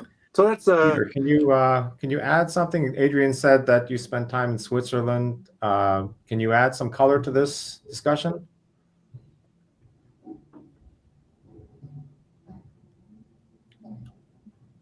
Peter, can you hear us? Yes, I can hear you. Oh. I thought the question was to Jason. So Jason, guten Abend, first of all. Guten Abend. I just wanted to say, Albert, the point Jason makes is a very important one. And I want to get back to what Van and Rick said beforehand, which was really, in a way, without being critical, it was Americentric. When will the U.S. investor come back? I say when it comes to gold, it doesn't matter. Because to me, first of all, the United States is in a better economic spot than Europe is. You know, the prevailing theme in my last newsletter and the many newsletters before has been stay clear of Europe. The big three industrial powerhouses of Europe, Germany, Britain, and France, they're all train wrecks. They've been going in the wrong direction for a long, long time. And things are just coming home to roost right now. 2025 will be much more painful than 2024. The European Union is fraying, all kinds of uncertainties. And in the meantime, the United States keeps upping the ante on the foreign trade front and on the what I call the bullying front. You know, yes, Trump brings hope to a number of things, particularly government efficiency and so on. But he also perpetuates that image that Americans have around the world of being the bully in the sandbox, of being the one that demands all the time, demands. And so that's kind of the round two of round. If the first round was the introduction of sanctions against Russia after they invaded Ukraine, then the Trump platform is round two. It serves notice upon everybody around the world that being too close to the United States and too allied with the United States is a dangerous, dangerous path. You do too much trade with the United States, very dangerous, because tariffs may come along. You buy too much U.S. Treasury debt dangerous because the United States can change the terms. And so it doesn't matter really what Americans in the end do in terms of the gold price, although I think they will come on board in time in a big way. But in the meantime, every nation outside of the US allied trading, payment system, etc., military bloc is hedging its bets. And you will see, in my opinion, their central banks buy more gold, get rid of more US debt, because it's a dangerous course. They've learned that, and they're being reminded of that. So that's my perspective. No, yeah, we are guilty, Peter, of being US centric on this stream. Absolutely guilty as charged. We have to move on because we have more guests coming in. Peter, I want to thank you for joining the stream. Can you tell our viewers where they can learn more about you? Yes, we have a website, mylastname.com, cavelty.com. I write a newsletter. You can just sign on. It's free of charge. I don't sell anything. I'm too old for that. And it's always a pleasure to have the opportunity to share my thoughts. Thank you. Yeah, thank you so much. And say Peter. hi really to Carol, please. Thank you. Okay, interesting. This discussion was going in a geopolitical direction, and just then we had Andy Schekman join the room, and we have James Rickards. I hear he is also in the room. So I want to welcome both gentlemen to the stream. Welcome, guys. Merry Christmas. Happy Boxing Day. Good to see you. How's everyone doing? See you all. Merry Christmas, Albert. It was doing great. Thank you. James, we have a problem with your microphone right now. It looks like it's maybe a different microphone. I can hear you, but it sounds extremely far away. Well, I don't know why. Yeah, we'll work on that. Probably just a setting. We'll get James. But Andy, I don't know if you got to hear some of the discussion. We got Jason Nutter here. He was talking about the German economy and how there is sort of a wave of deindustrialization, and it's actually starting to hit mid-sized companies now. Were you on for that discussion? It's fascinating. No, I'm sorry, I wasn't. I missed that. I apologize. Yeah, it's kind of a fascinating development. Very bad, obviously, for especially young Germans. But we can take it a different direction. You know, one thing I noticed, Andy is the president of Miles Franklin Precious Metals.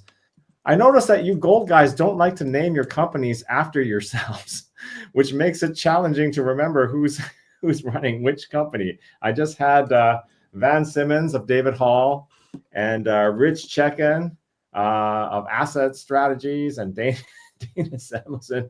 What's wrong with Andy Schekman Precious Metals?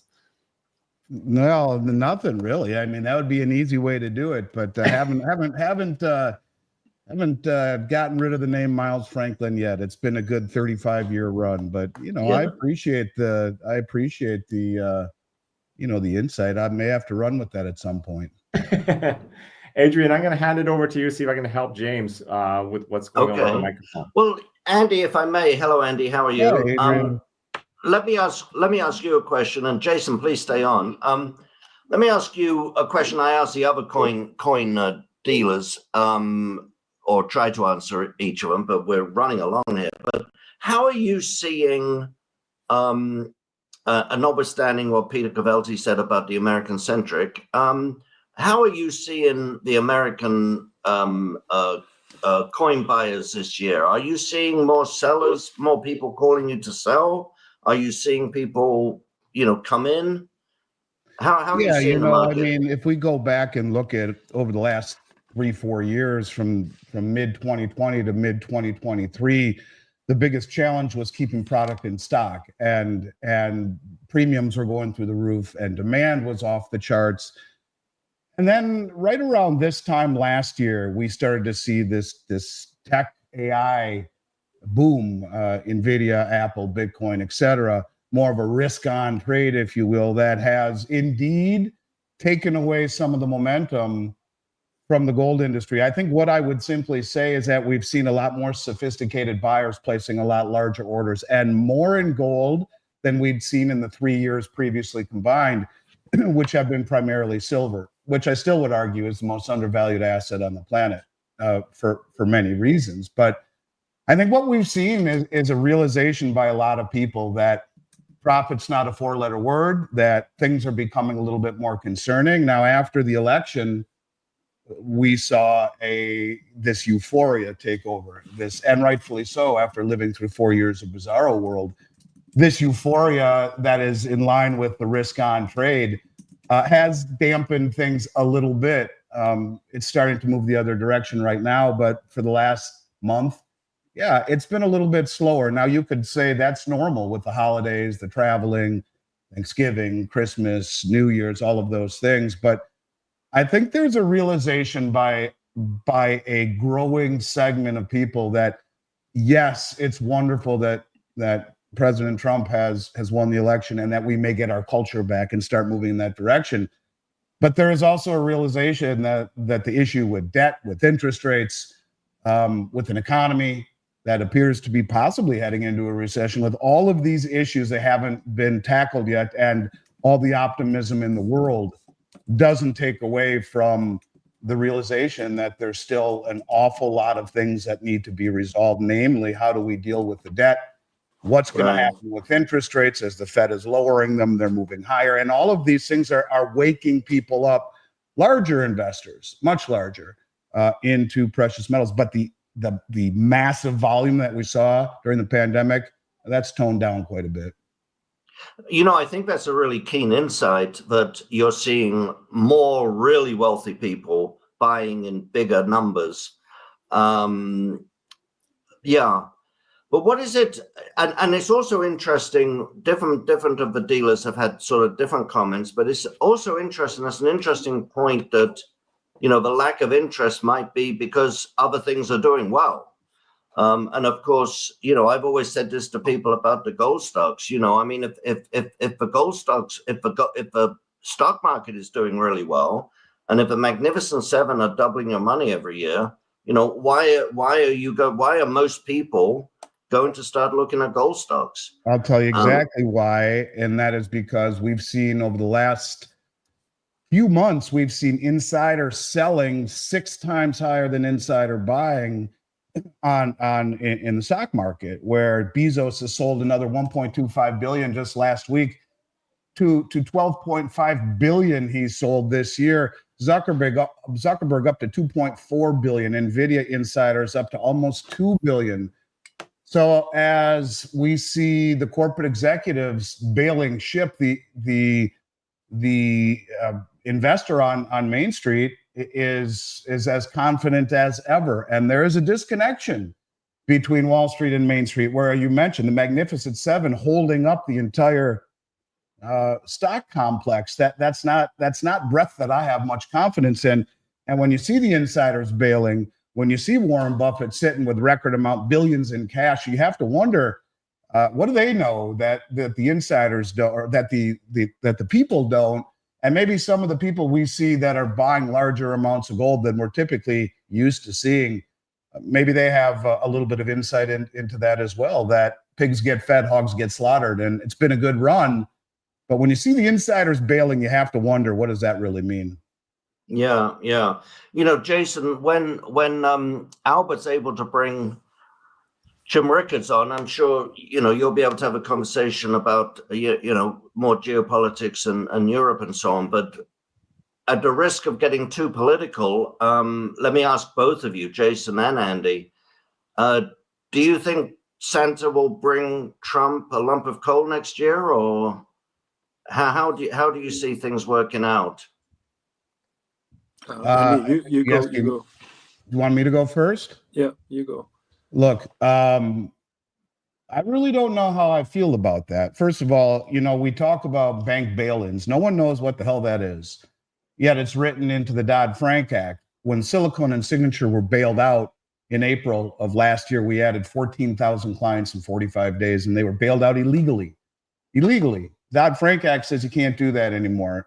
And we just saw the first bail-in this country, quietly, in Silicon Valley Bank in little flyover Podunk, Oklahoma, with only 7 million in uninsured assets, 3.5 million gone.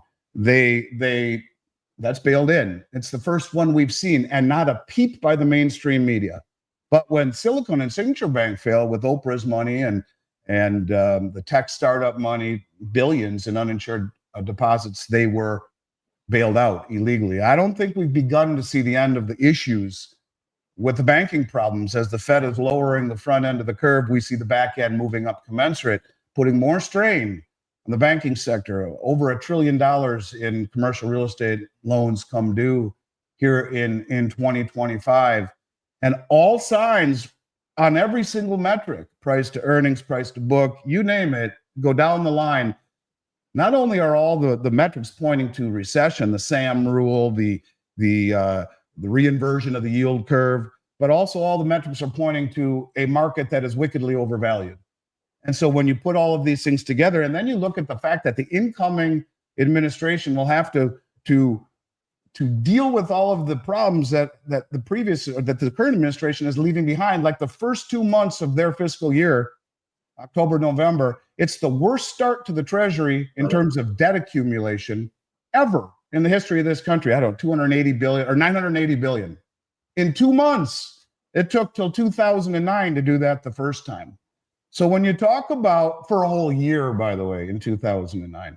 So when you talk about the problems that this incoming administration has, yeah, there's a whole bunch of them. And, starting with the lack of unity in this country, and all of the issues that we've seen over the last 4 years that I call bizarro world, where it hasn't been a merit-based society. It's been one on lifestyle preference, where you have lawlessness in the cities and the open borders and the judicial system and the electoral system and the FBI and all of this stuff where people are saying, what the hell's happened to this country? Now, thank God President Trump will be here to fix a lot of those problems. I've done 2 interviews with Kash Patel. He couldn't be a better person to install integrity into this system. But I liken Trump's job to kind of like the Shawshank Redemption, where Andy Dufresne had to crawl through 2 miles of crap to get to the other side. And I guess I just don't think that there's an easy path to this. Any way you look at it, there's trouble. Does the debt get taken care of by inflation? Does it get taken care of by default?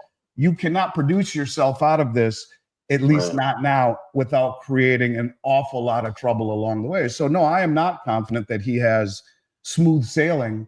I'm very optimistic that he changes the country for the better, but I think we're so far down the rabbit hole, indebted, 37 trillion and almost 200 trillion in unfunded liabilities. A trillion seconds ago was 31,688 years ago.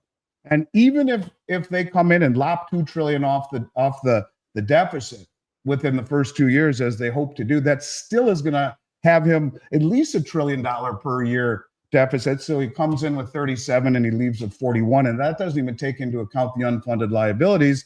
And this is why the Congressional Budget Office says, even with the balanced budget, by 2031, 100% of tax revenue goes just to pay the interest on the debt and mandatory entitlement, where things like military are discretional. You have to borrow that. So no, he's got a long road ahead of him, but thank God he's here to at least address the things that have driven all of us crazy, saying, what has happened to our wonderful country? That, to me, would be my greatest.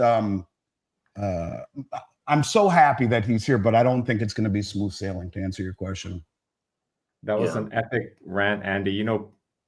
I hear that people sometimes get depressed over the holidays, and that's the case. That didn't help. Yeah, no. Well, you know what? There's a fine line between pessimism and realism, unfortunately, Albert. And I think after what we've all lived through the last 4 years, a little dose of realism probably isn't a bad thing.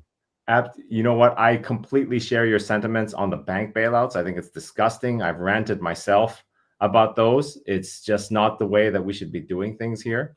And I also agree with you that not enough people understand, because if they did, they would be outraged. They'd be absolutely outraged.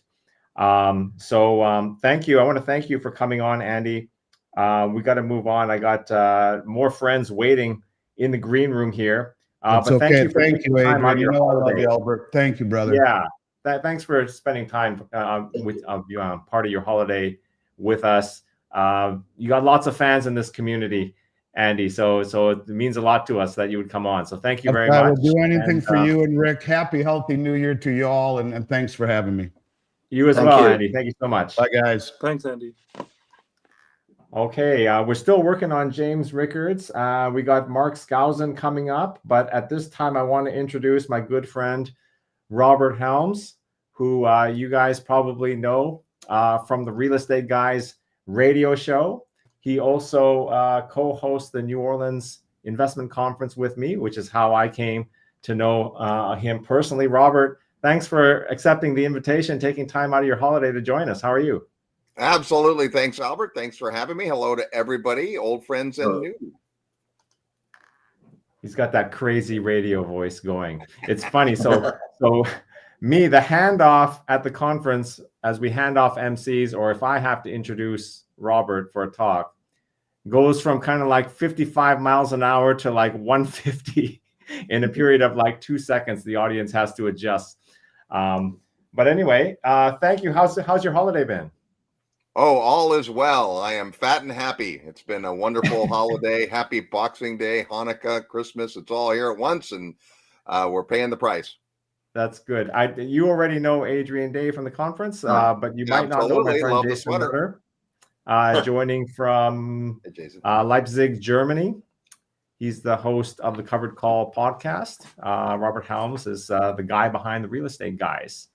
So we're all celebrating here because we had such a great year in gold. We had some ups and downs, but more ups than downs. Tell me about the kind of year that you guys had. Well, Robert. Real estate I'll speak to because that has been an interesting year. It's unlike gold. Gold is awesome. We love gold. Gold is malleable, right? Every ounce of gold is like every other ounce of gold. You get into the stuff. A real piece of real estate is different. And the market is what happens.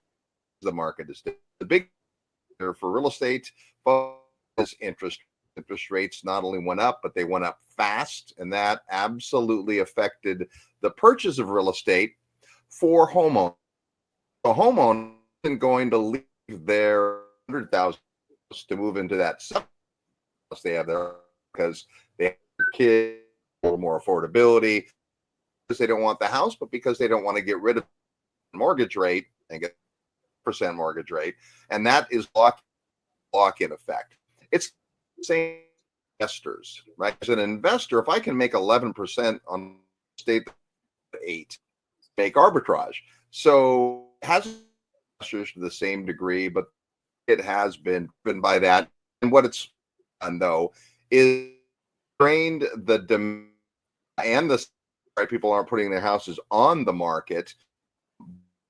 Seeing folks in a situation where they have to move, they get located, divorced, something happens and they have to move, buy what they can.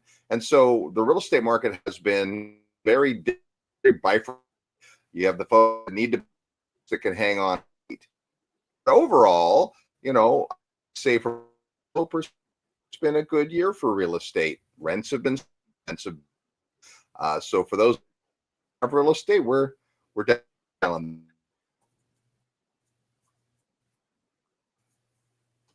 Apologies, Robert. We're having a little bit of trouble getting your audio. I thought it was just me at first, but it looks like we're having some bandwidth issues. So just hang on. Maybe it'll get better. Maybe we can fix that. But in the meantime, I want to introduce our good friend, James Rickards, to the program. James, I think we got your audio fixed now. How's your holiday been? It's been great. A lot of family. My wife and I both have big families, and we've been going to some of their houses and having them come visit us. It's been very active, so really fun. And the grandchildren are the main event, because they're the ones who enjoy it the most. So we're having a lot of fun with that. Absolutely, thank you. Thank you for taking time to join us on the holiday. We had Nomi Prinz on earlier today, and I played a favorite clip of hers from an earlier Rule Symposium. One of my favorite clips with you happened in anticipation of a Rule classroom, And I don't know if people realize this. What a great bartender you are, James. This is a video we made for the virtual happy hour. James is mixing up his favorite martini. After that conference, that became my favorite martini. James, when did you get into mixing these complex drinks? This is not, and look at him shaking this thing. Most bartenders cop out; they just do a little bit and they're done. James is there for the full. I don't know how long. How long do you have to shake a martini like that? Well, the longer the better, particularly if it has gin in it, and most martinis do, but some are vodka martinis. I think that we might have been doing the Vesper martini, which has gin and vodka, so it's a double whammy. But with gin in particular, shaking it longer actually releases. I'm not a chemist by any means, but it releases some of the elements that gives it just a little more flavor. So that's one of the reasons I did that so long. And let's see, looking at the ingredients, yeah, that looks like the Vesper martini. Yeah, and it was delicious. That was fun. You've done a couple of those for us at the conference. Always appreciate doing those with you. It's a lot of fun. I'm going to bring Jason back on. Jason Nutter is my friend from Leipzig, Germany. And James, before you came on, we had a really nice conversation about the European economy, particularly Germany, and sort of the deindustrialization process that's going on there. Jason had some kind of interesting boots on the ground insights, saying that this has gone beyond the stage where the multinationals, the Mercedes, the BMW, these giant companies, the banks, for example. It's gone beyond that to medium-sized companies that are starting to see this. Do you have any visibility into sort of these global shifts in where capital is going and where industry is going? Yeah, first of all, I agree with Jason's observation. I just bought I've been driving German cars for, I don't know, 35 years or whatever, but I just bought a new Audi, and I'm very particular. I have friends who drive Mercedes and they go, I got a German car. I said, no, you don't. It was made in South Carolina. Most of the Mercedes in the U.S. are made in the United States, but Audi still, at least for U.S. Consumption, makes them in Germany. But I read the specifications. I was very careful about it, and I saw that the car was made in Germany, but the engine was made in Hungary, and I'm fine with that. I mean, Hungarians are very intelligent, very industrious, so I didn't really have a problem with that. But I thought to myself, wow, after all, decades or a century or more of dominance, why is Audi, why is Volkswagen outsourcing their engine manufacturing to Hungary? And the answer is simple: energy costs. Angela Merkel has basically destroyed the German economy over a very long period of time by shutting all the coal-fired plants. I think we need more coal-burning plants. There's going to be a CO2 shortage, and CO2 is the element of life. It keeps plant life going. But that aside, she shut down all but 2 of the nuclear plants. She thought she could power Germany with windmills and solar modules. I actually built. I'm coming to you from a home that has its own power grid. I built the largest solar module array in New England, not counting commercial. So commercial and town arrays can be larger, but for a homeowner, this is the largest one. So I know a little bit about it, and I know it doesn't work at night and it doesn't work in bad weather. Basically, you're not running on solar power; you're running on batteries, and the batteries are charging. Sorry, the solar power is charging the batteries. But the point is, I've got my arrays are 9 by 15 feet, and I've got 9 of them, and that produces 7.25 kilowatt hours. Runs my house very comfortably. But if I had to clear 3 acres and put up 9 towers to run one house, how are you going to run a city or a factory or anything else on solar power? The answer is you're not.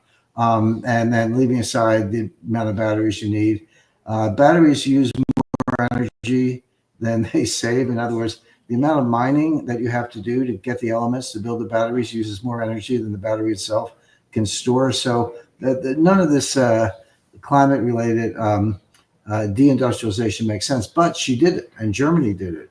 And now they're suffering the consequences. Of course, the dirty little secret behind the whole thing was that it was never feasible to run a country like Germany. Germany has very few natural resources, relatively few, very low agricultural output. They survive by basically being a manufacturing, technological, engineering powerhouse, running huge trade surpluses, and then buying everything else they need. That's the German That's been the German economic model since after World War II.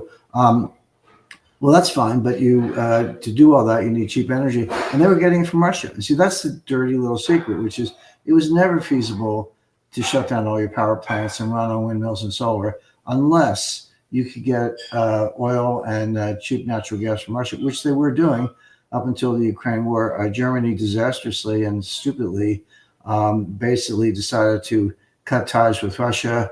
I don't know, probably the United States and MI6, probably with German help, blew up the Nord Stream pipeline.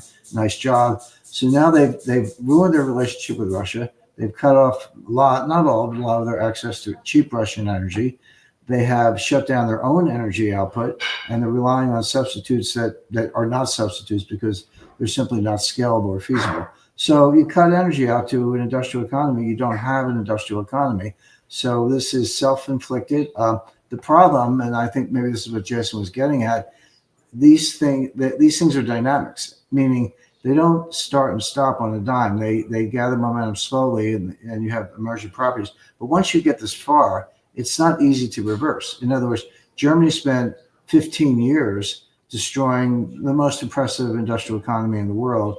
It will take 15 years to get back to where they were. So they're in a technical recession, but that almost doesn't matter. They're in an energy depression, a deindustrialization depression. They've got a big tab for all the immigrants. They got to pay for all that.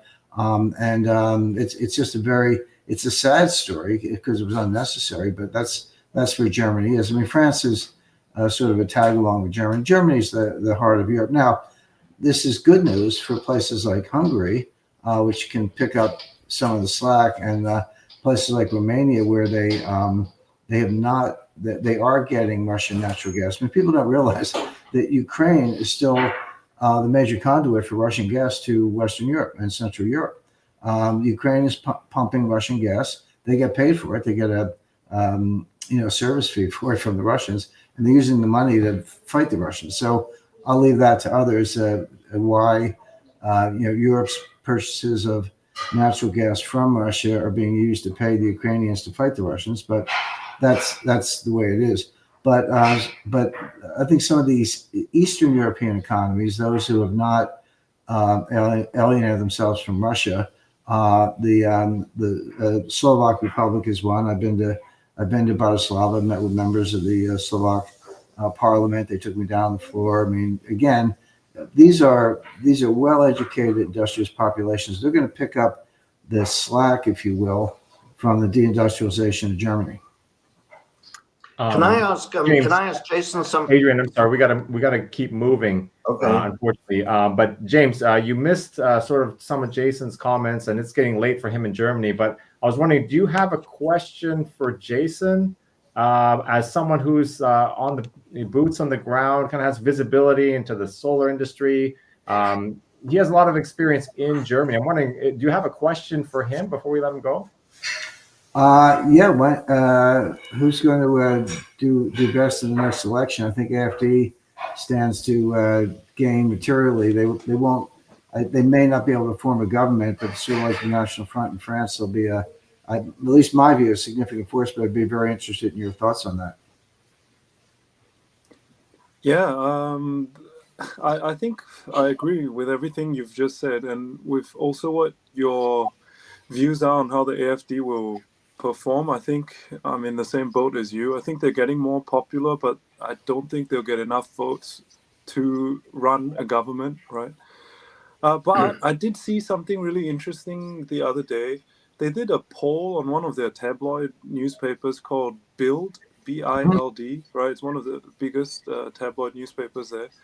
And apparently the leader for the AfD came out as the most popular choice for chancellor, right?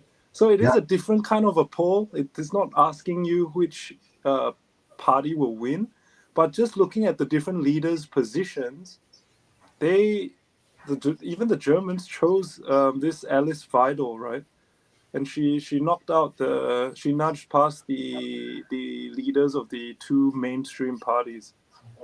And for people listening, it's always a bit weird for me because I'm not German, right? I grew up in Singapore and spent a lot of time in Asia and Australia.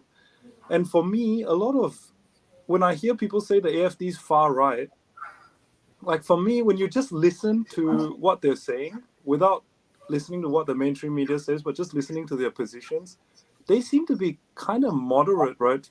And my friends in China, for example, they ask me, they say, hey, have you heard about this party called AFD? Because we're watching all their videos.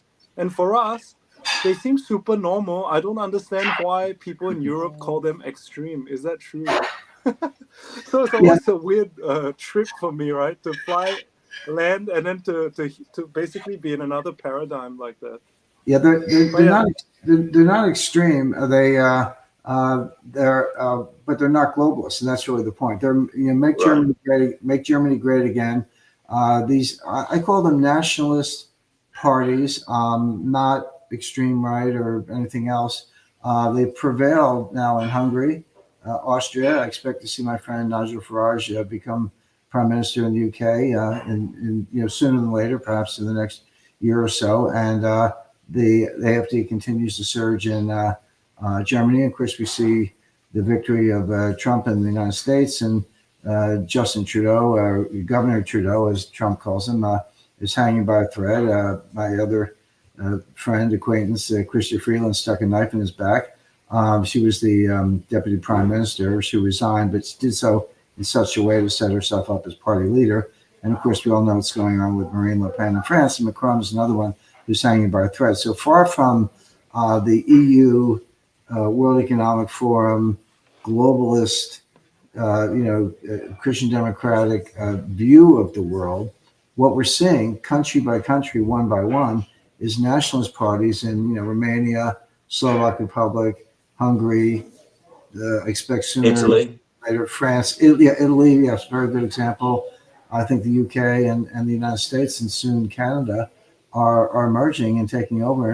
And just because you put your country first does not mean you're adverse to other countries. There are lots of ways to cooperate. I mean, Donald Trump's a good example of this. Donald Trump is not anti-trade. He prefers bilateral trade deals to multilateral trade deals, because the multilateral trade deals are the globalist agenda, but a bilateral trade deal, you can get into win-win situations with a trading partner. So it's not far from being regressive or they got all these labels. I get sick of hearing them. They're nationalists, but they're putting their countries first, the interests of their citizens first, which they should. But it doesn't mean that you can't cooperate with other countries. Hey guys, sorry I have to interrupt this discussion because we got more guests in the queue. So Jason, James, I want to thank you so much for spending part of your holiday with us. It was a great discussion. Not a discussion we have often on Rural Classroom, so I appreciate it. So thanks very much, guys. Thanks. Happy New Year. Thanks. Thank you. All right, Adrian, moving along. We got, well, first let's add Robert Helms back. I think we got everything sorted out. How are you, sir? I'm good. Can you hear me all right? You sound great. That was me sabotaging your audio before because I hate how good your voice sounds. Perfect. But it looks like you've got it back. And I want to welcome Dr. Mark Skousen to the program.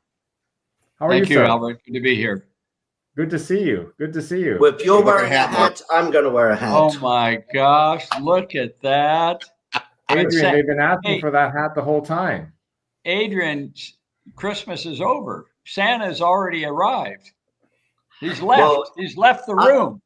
Unlike in America, where you guys seem to believe in working, 358 days a year, in England, we actually take off a few days for Christmas. That's true. Okay, so this is still Christmas. Record. All right. It was 2 hours and 3 minutes before Adrian broke out the "You All in America" line.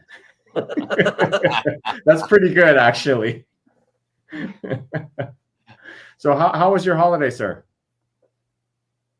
You're talking to me? I'm talking to you, Mark. Yeah, the one with the dignified hat. I have a rather unique distinction during the holiday. Right before the holidays, our California home caught on fire. Oh no! Oh no! Yeah, I kid you not. But fortunately, it was just the garage. It started in the garage, and the fire department arrived very quickly and put it out. And so our cars were not damaged, as far as I can tell. I mean, I'm in Florida right now, so we're dealing with our home was being remodeled, and unfortunately, the workers who aren't paid a lot put oily rags in our garage, and apparently they caught on fire, and so we lost some valuable artwork and perhaps some of my books, but luckily we're surviving. The big concern I have is smoke damage, so we won't know until we go back to California on January 1st, but I'll tell you, if you've ever had a fire in your home, it's really can be very scary. Well, I'm sorry to hear that, Mark. Yeah. I'm not sorry. Okay. Yeah. But other than that, Christmas is good, and it's been a wonderful year in terms of the markets and my subscribers. And I'm sure Adrian and Robert feel the same way. Almost every investment area had a bull market this year, and perhaps bonds would be the only exception. But it really is amazing. And I know Jim Rickards was on and talking some bad news in Europe, but look what's happening in Argentina.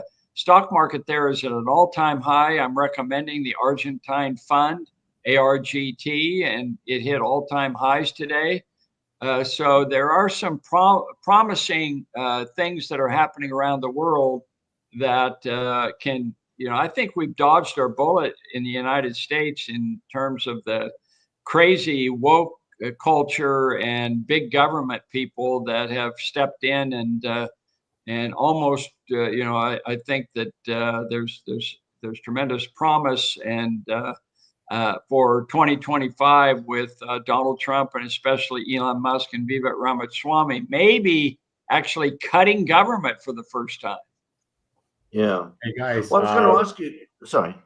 I just want to interrupt for a second. We've been on for 2 hours. A lot of people have joined us since we started, and Rick did record a holiday message for us. I just want to play the first part of it, maybe 3 minutes for people that have joined. So just stand by here. This is Rick Rule for Rule Investment Media and the Rule Classroom. I'd like to take this moment to wish all of you the very best of the season. Not trying to be politically correct or woke, but irrespective of how it is that you choose to celebrate this time of year, I hope it is a wonderful opportunity to be with your family and friends. I hope, too, that the holiday season reminds us that despite our differences, we're all in this together. I hope that, again, not to appear woke, that you celebrate and tolerate each other's preferences as to who and how you celebrate this season with. It's been, at least for myself, a good year in 2024. Markets cooperated reasonably well, and I think there's lots of opportunity ahead, which is to say the fact that markets cooperated reasonably well did not result in at least my markets being overpriced. Lots of opportunities ahead of us. Some political changes in the world, too. I won't comment too much on the Trump election. I didn't hold much hope out for either candidate, but I'm delighted by what's happened thus far in Argentina, and I hope that makes your year a little brighter, too. As to Rule Investment Media, all right, guys, that was Rick Rule with his holiday message. What I noted about that was a nice message by Rick, but you see how he kind of navigated the very, very small space between sort of the woke gang and the anti-woke counter gang, trying to be inclusive in his statements, but yet trying to assure people that he was not part of this woke gang. I thought that was well done by Rick. We can certainly say Merry Christmas. Merry Christmas, everybody. Merry Christmas. Merry yeah, Christmas. That's what I said. Can I jump in with a question for Mark, if I may? Absolutely. And you mentioned that most assets were in a bull market last year. But of course, we know the reason for that. The fundamental reason for that is the excessive money creation and liquidity was pumped into the system. So are there consequences? We don't seem to have had them yet. And the MMT crowd would tell us there are no consequences because we all owe it to ourselves, etc. But what are the consequences of the what I see as excess money creation and excess liquidity over the last many years? Well, I do think it's interesting that you had excessive credit and money creation as a result of the COVID pandemic.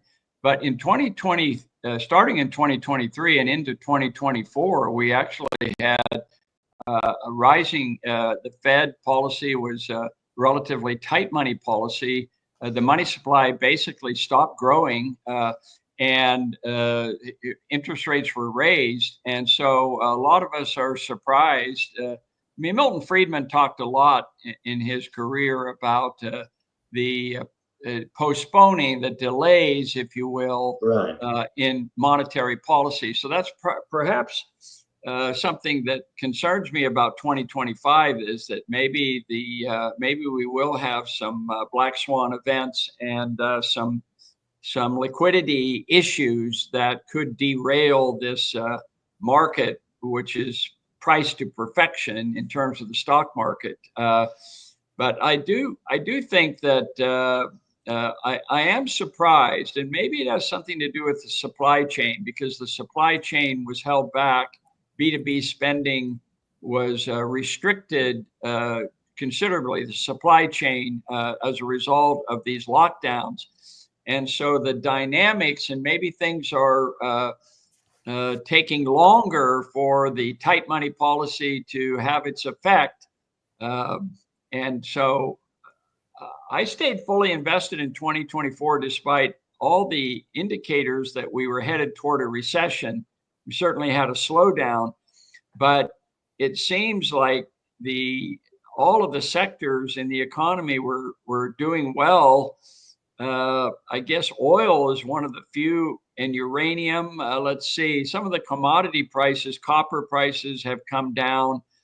So we've gotten out of Freeport-McMoRan and we got out of most of our oil stocks, but the pipeline companies did really well. So we offset that. In fact, the Williams Company, which is a natural gas pipeline company, was up 60% this year in a time period when oil prices were dropping.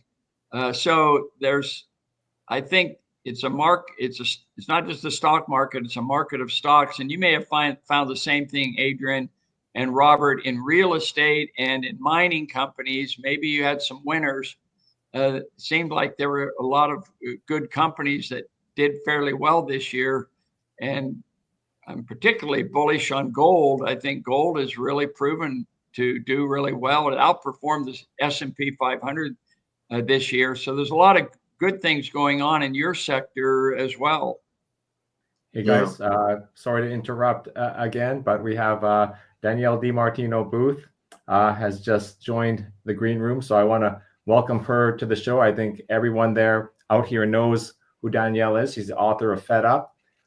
She wrote for the Dallas Morning News. She's a famous Fed insider and now the founder of Quill Intelligence, frequent speaker at the New Orleans conference and also the Rule Symposium. Danielle, thanks for joining us, taking part of your holiday to share with us and our viewers. How are you? I'm great, thank you. Happy holidays, Hi. everybody. Happy Boxing Day. Happy Boxing Day. Indeed. Does anyone have a question for Danielle about the year that was? Well, I do.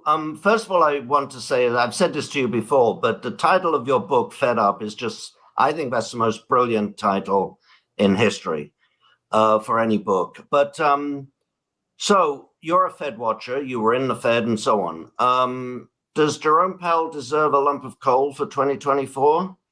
And what will he get next year, do you think? Well, Jay Powell, I've kind of been the pro Jay Powell fan for most of 2024, until his most recent press conference. I've become very good friends with fellows over at a firm called Macro Edge, and they track layoffs in real time.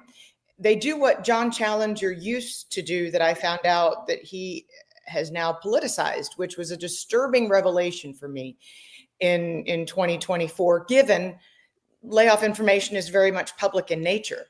And a lot of companies, because there was so much divisiveness in the election year, and because severance costs were going through the roof, a lot of companies resorted to kind of reducing their headcount by way of attrition.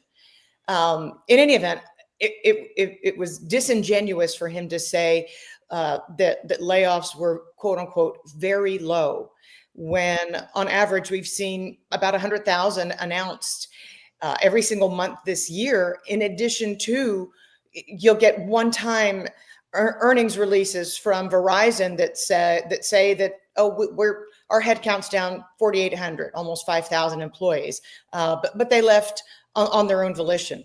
It's a difficult job market to track. I think that the powers that be have had a much easier way of selling the public, because there's low initial jobless claims. But what they forget is that there are determined individuals like me who track things like the gig economy, and the fact that in 2021 there were 5,000 employees in the United States in the gig economy total. And as of the third quarter, Uber alone has 7,000 drivers, leaving part-time workers in America higher than they were at the peak in 2010, after recession had ended. So to suggest that systematically overstated payrolls, which he's acknowledged that, but very low layoffs in the same breath, to me was the first time that he was appearing to be hawkish, to kind of stick it to Trump. And this is the first time this year I have said, that's a politically motivated Jay Powell. Yeah, I also think that one of the statistics that I've created is called the B2B index. So it's business to business spending. And it was actually in a recession most of 2024. What caused GDP to go up was huge government spending and consumers doing really well, because the government gave consumers a ton of money to spend. And so you get a distortion with GDP, but business spending has actually been rather flat, if not declining in real terms. And I think you're seeing that in job creation, how slow that has been. You know, you have to create 250,000 jobs every year, every month, just to keep up with population growth. Mm-hmm. So, and most of the time, job growth really wasn't up to 250,000. Sometimes it was, but most of the time it wasn't. So there are some things out there that I see as possible trouble spots in 2025, and you could see a significant correction in the stock market. You know, the first year of a presidential cycle is the highest risk period, because who knows what Donald Trump is going to do altogether. And particularly if he cuts government spending, which I hope he does, you're going to see GDP in a recession, because government plays a pretty big role. And if people are being laid off, they're going to hold back on consumer spending. Yep. So we'll see what happens. But I am cautious as we enter 2025. You know, stock prices are at assuming a perfect market. I could see tech stocks at half their price and still be overvalued. Well, I would add a few things to what you just said. I'd love for you to email me your B2B index. I would absolutely love to see that. And B, if you look at the makeup of consumption is now at a record 70.1% of US GDP. The majority of that, and certainly the majority of growth, has been in healthcare spending, a lot of which goes back to the government spending. And so that's, for example, for consumption in 2024, 20% of that was healthcare, but 40% of the growth in consumption in 2024 was in healthcare as a standalone. Financial services is something where we've also seen tremendous growth. as people have spent more on auto insurance, homeowners insurance, you name it. But the other thing that I would add is the power of buy now, pay later. And it's very slippery data, really hard to get your hands on the aggregate figures. But it looks like in early 2025, we're going to cross over the 100 billion threshold in buy now, pay later, which is not reported to the Experians and the TransUnions of the world, but that will represent 10% of credit card spending once we cross that $100 billion threshold early on in 2025. So it's been a remarkable source of support for the have-nots, and it's a way for the have-nots to really overextend themselves more than they ever have, as opposed to those at the top of the K-shape. Those at the top of the K-shape, they benefit from the Fed, from Fed policy, from everything that we see that makes wealthy people wealthier, whether it's the people who own all the equity in their homes or people who have all the equity in the stock market. One thing to look out for in 2025, though, is that 70-year-olds and older own 40% of the U.S. stock market. So let's see how they react as they can no longer go back into the workforce. Let's see how they react as their interest income continues to get whittled away by Fed policy. So every 25 basis points is that much less in interest income. And of course, as I'm sure all of us know, we've been around for long enough. Of the 5.5% coupons they were clipping, they spend 70 cents of every dollar of that interest income. But if your NVIDIA stock goes up by $1, people only tend to spend 2 cents, 2 pennies out of what of how much their portfolio increases. So this is going to be the first test of the Fed put in generations, plural, because the same cohort that owns 40% of the stock market in 2001 and in 2007 were physically able to rejoin the workforce to make up for what they'd lost. That's no longer the case. Excellent. Got to interrupt here. Danielle, your people said you didn't have too much time today. So if you have to go, I understand. If you can stay and hang on a little bit, just hang in there if you can. We're going through a shift change here. So we're 2 hours in. Time to get to bring in my reliever. And sorry for the baseball analogy, Adrian. It's very American. But I'm taking out my starter. That would be you. And I'm bringing in my closer. That is Steve Barton from In It to Win It. Steve, I don't understand what you're talking about. We should use a cricket analogy, huh? Yeah, use a cricket analogy and I'll understand. Danielle, you're a sports gal. Can you explain what's just happened here? I think I've been asked to leave. So anyway, it was great seeing everybody. Hi, Brian. It was great seeing everybody, and hi, Steve. And thanks very much, and enjoy the rest of your holidays, everybody. Please. By the way, Adrian, when they bring in somebody for a relief pitcher, that only means that they're making sure that the win that you have established can be closed. That's it. You've done a great job. Okay, I'll take that. I'd like to thank Dr. Skousen too. Thank you for taking part of your holiday with us. Appreciate it, and I look forward to seeing you again very soon. Great, thank you. Okay, here we go. So I got another friend to introduce from Trend Macro. It's my friend Don Luskin. We got 2 Texans on the line. At least last I knew, you were both Texans. How are you, Don?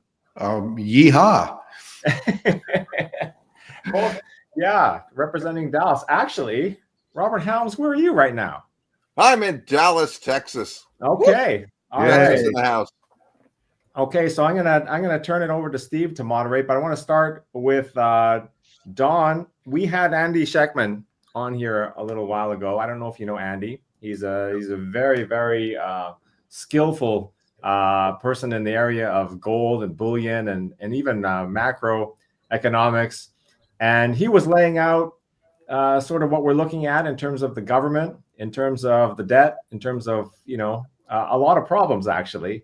And I said, well, some people tend to get depressed over the holidays. I don't know. Everything you're saying adds up, but I don't know if we want to be doing this on holidays. Let me bring some optimistic folks in. You always are a nice counterbalance to the people that I have in my universe, you and Joel. Tell me about what good happened this year and what good could happen next year. Well, Albert, we're in an economic boom, and you can, there's no such thing as a perfect world, but we've had a really remarkable run in the economy, in the labor market, in financial markets, in wealth creation, in just about any way you want to measure it. And I have to say, I understand the group I'm in with and what the normal outlook here is, and I think there's a tendency for you all to be pessimistic, and you probably think that I'm just a permabull and that I have a similar tendency to just always be to be optimistic. Well, I suppose in some sense I am, because I believe that human beings strive to better themselves and their families, and we're all working hard every day to do the best we can. And if we all do that, then there will, mistakes will happen, but we will tend to be on an upward course. So history has shown that, generally speaking, the economy isn't in expansion. The stock market isn't a bull market. There are bear markets, there are recessions, and they're bad, but they're rare and they're short and they're the exception. So if you had to get stuck, I would suggest you get stuck on bullish, because you'll be right 3/4 of the time instead of 1/4 of the time. But better yet, why don't we just look at the facts in front of us and try to make principled calls about exactly where we are right here and right now. And I'm not seeing a lot of warning signs. I'm really not. And for the past 2 or 3 years, the mainstream of the macroeconomics profession has been just absolutely convinced, really, ever since April Fool's Day, oddly enough, in 2022, when the yield curve first inverted. Absolute conviction among mainstream type economists that recession was just around the corner. Well, it turned out to be a pretty big corner. The yield curve, like so many old tried and true indicators, has turned out to be completely wrong. So has the index of leading indicators, so have a lot of indicators. A lot of common sense would tell you that when the Fed, in just a little more than a year, raises interest rates from 0 to 5 3/8, that that ought to just crush the banking system, crush the economy. Well, we need an explanation for why it didn't. And I think one of the things that people aren't sufficiently focused on is what we went through in the pandemic in 2020. That was a world war. That was a depression. That shut down the world. Now, it didn't do it exactly the same way as in World War II, in World War I. It didn't take that long. It didn't destroy the physical plant of the economy, but it was a depression. We had a 15% unemployment rate. We lost 10% of output. In the so-called Great Recession, we didn't even lose 4% of output. We lost 10% of output during COVID. We learned how to use whole new technologies, like the one we're using now, where we can be together virtually. We have completely transformed the way we live, the way we work, the way we conduct business travel and business meetings. It's a productivity revolution. Since before the pandemic, real, inflation-adjusted, real GDP is up almost 12%, but the hours worked that produce it is up only 4.7%. Almost 12% growth and only 4.7% more hours worked? That's just a shocking productivity revolution. And with most of that, AI hadn't even begun to slightly bite. So these are boom times. Now, I know that all of you tend to focus on a particular investment class as a kind of tried and true favorite. It's precious metals and all the things that sort of orbit that star. And I get that. But, and I'm aware that gold is at an all-time high. But I want to put out to you an alternative explanation. Gold is an important reserve asset, probably the most important reserve asset. It always has been throughout history. That's one of the cases that you all tend to make, and I agree with it. When you have a booming economy like the one we have right now, more people want to hold more gold. More central banks want to hold more gold in order to collateralize and sustain that growth that we're experiencing now forever. So you have a central bank like China's central bank. Now, you can tell whatever story you want about China getting sick of the dollar and wanting to hold gold instead. Maybe that's true, but you don't need to make that case. The only case you need to make is that gold reserves in the People's Bank of China as a share of the size of the People's Bank of China like the smallest in the world. They have generations of gold buying just simply to catch up with the standards set by the Fed and the ECB and other major central banks. So I just say, sit back, relax, enjoy the boom. It's all good. If there's ever some strong reason to think that it's going to suddenly be bad for a while, I know this group will see it, and I hope I will too. So I hope that helps. Yeah, Don, thank you. You just made an incredibly bullish case for gold just now, didn't you? You're saying that the Chinese central bank is going to have to keep buying gold for generations? Yeah. Danielle, whatever else happens, everyone else can just stop, and that'll propel the price higher every day. Okay. In one of your insights that I received recently in my inbox, it looked like you were predicting outright deflation coming up. I was wondering, maybe you and Danielle could have a discussion about that. First, tell me, Don, if I'm wrong, and then Danielle, can you weigh in on that? What do you, Albert? You're not exactly wrong. Okay, I'm wrong. So I've actually just been working on my year-end report for clients, where I go back and look at the predictions I made a year ago and which ones were the good ones and which ones were the bad ones. Predicting deflation was the really bad one. So that was a prediction from a year ago. We recanted it in April. And so we're no longer predicting that. The reason we were predicting it is because we have experienced, basically, at least in modern history, the first ever contraction in the money supply. And the relationship between changes in the money supply and inflation a year or two out has just unbelievably high correlation. It's hard to do bivariate regression analyses in macroeconomics that are worth a damn. But this one's just amazing. It allowed us to call the top in inflation to the month in 2022. Very proud of that. But with the money supply in contraction, we should have had outright deflation, and we didn't. So I'm now in a period of self-examination where I'm trying to figure out, how did that model that served us so well in 2022 has failed us so much in 2024? Well, maybe it's just because in 2022, when you have the money supply growing almost 30% in a single year because of all the stimulus spending, and this goes back to what I was saying before, that was an unprecedented situation in macroeconomics. Maybe in a situation like that, of course, there's going to be a very high correlation between money supply growth and inflation, just because the signal's so strong. There's no noise. But now, even though the money supply has been in contraction, it was a small contraction. It was 4%, as opposed to that gain 3 years ago of 30%, right? So a model's always going to work better at 30% than at 4% because of the signal to noise ratio. So Albert, thank you for remembering that. But that's one we got wrong this year. We're now saying that we think we've seen the lows in inflation, and we're probably going to have to live with a year where it gently rises back up. We are not at all forecasting a 1976 type situation when then Fed Chair Arthur Burns declared a premature victory with his whip inflation now buttons, and all of a sudden inflation went from 5% to 15% over 3 years. That ain't gonna happen. But the Fed has basically stuck inflation back pretty much to the zip code of its target.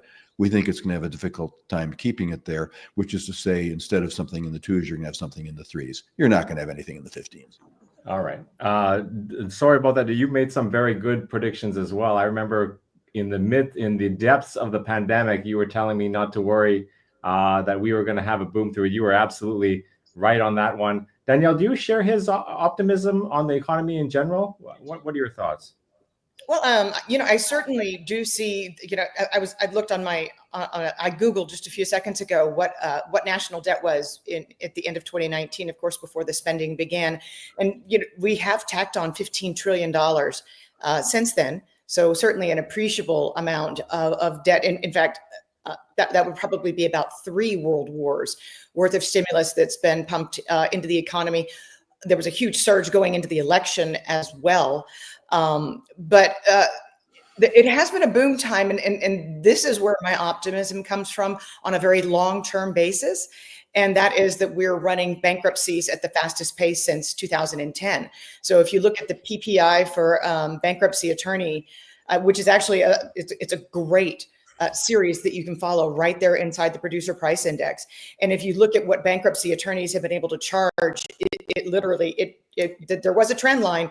And then in 23 and into 24, it went way off the trend line. But Danielle, how does the bankruptcy attorney ever collect? Well, trust me when I say it's a booming business. Okay. In fact, Bloomberg did a great story a few days ago about how it's, the Financial Times, about how it's been the year of the distressed debt exchange. So there's been an equal amount of distressed debt exchanges. And trust me when I say I've never met an attorney who does not get paid. In fact, I presented to bankruptcy attorneys mid-year, and you've never seen such a happy, gleeful group of people in your life. Nice. So we foresee that continuing going into the new year. And we were intrigued enough listening to Chair Powell in his last press conference bring up what's called market-based PCE. And that is, it's reported every time you see the PCE reported. And it's as opposed to modeled imputations, it takes real-time prices out of the economy. And when you remove from the market-based PCE, its sole flaw in its composition is that it still uses OER, owner's equivalent rent, for its shelter component. When you substitute in the Cleveland Fed new tenant index, the good news for the Fed is they can run a victory lap. It's running just south of 2%. So it's done a bang up job. Hats off to the Cleveland Fed for coming up with a much better mousetrap to track real-time shelter inflation. And it's done an excellent job based on what they foresee for 2025. We had their that tenant index indicate that the full shelter had dipped down in November to 4.6%. And they foresee that just based on supply coming online. Of course, you've got more spec homes on the market since June 2009. That's completed spec homes. And in addition, you've got 500,000 units that came online on the apartment side, luxury units, and another 800,000 units that are in the pipeline. So we're able to see that shelter component go from 5 to 2%. So the great news is that we're going to have continued and stronger disinflation throughout 2025, dragged down by shelter, which is a good 46% of the core, if you like. And that if we look at 2018, 2019, at that tariff episode, if you will, and I don't think tariffs are going to be near as violent with incoming Treasury Secretary Scott Bennett. I find him to be a very well-spoken individual, and he's going to try and approach it with a carrot versus a stick. So we may even have a longer runway before we start to see goods inflation as a result of those tariffs. But with the 2018-19 episode, it was still 12 months before you saw that manifest in goods inflation. So I think the Fed is going to be pleasantly surprised going forward, given we're seeing an equal signs of wage deflation coming out of the Atlanta Fed. That's going to continue, of course, as part-time workers continue to pile up, as we saw in this morning's, I think it was a 3.5-year high in continuing jobless claimants. A lot of them are not applying for initial jobless claims because we have this gorgeous, gigantic, immense, huge gig economy that's been able to absorb people who lose their full-time jobs in 2023 and 2024 and provide them with an income that is 2 to 3 times what they would be making if they were just relying on what the state was going to pay them for 12 to 26 weeks. Interesting. Good to see you again, Danielle. Steve, how are you? Don, nice to meet you. Going back to what you were talking about with deflation, is it possible, you guys follow the numbers way more than I do, but is it possible, I'm seeing a lot of deflation in things that people don't need, things like boats, things like RVs, trailers, motorcycles, all these extra stuff that are fun toys. Is it possible that maybe that's kind of where the deflation is coming in and not necessarily showing on the reporting numbers?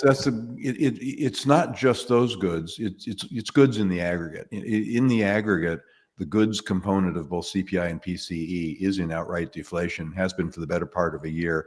That's about something like 40% of the basket weight. So that's a lot. That's a lot. Seriously, a lot. And but I don't. I haven't done the homework. You may be right that it's accented or weighted in terms of sort of those discretionary, frivolous, rich people's toy items. Possibly. I'd be surprised if it were, though. Because of the kinds of people who buy those kinds of things, they're probably not weighted that heavily in the index because, so sadly, not all of us can afford a yacht. But goods in general, yeah, it's deflating. Yeah, in fact, earlier you pick up on something very salient, Steve. In data back to 1936, we actually hit deeper goods deflation on a year-over-year basis in 2024 than we did during the Great Depression. And when you spend $15 trillion of the public's money, you're going to have this phenomenon of massive buying forward. And I mean massive buying forward. So we're seeing the other side of that now. And from what I hear from my friends in the banking and the finance industry, there's the other boom business right now is foreclosures. They're running, auto repossessions. They're running about 2.1 million annualized run rate, which would take out the 2019 record high. But they're also repossessing all manner of RVs and boats.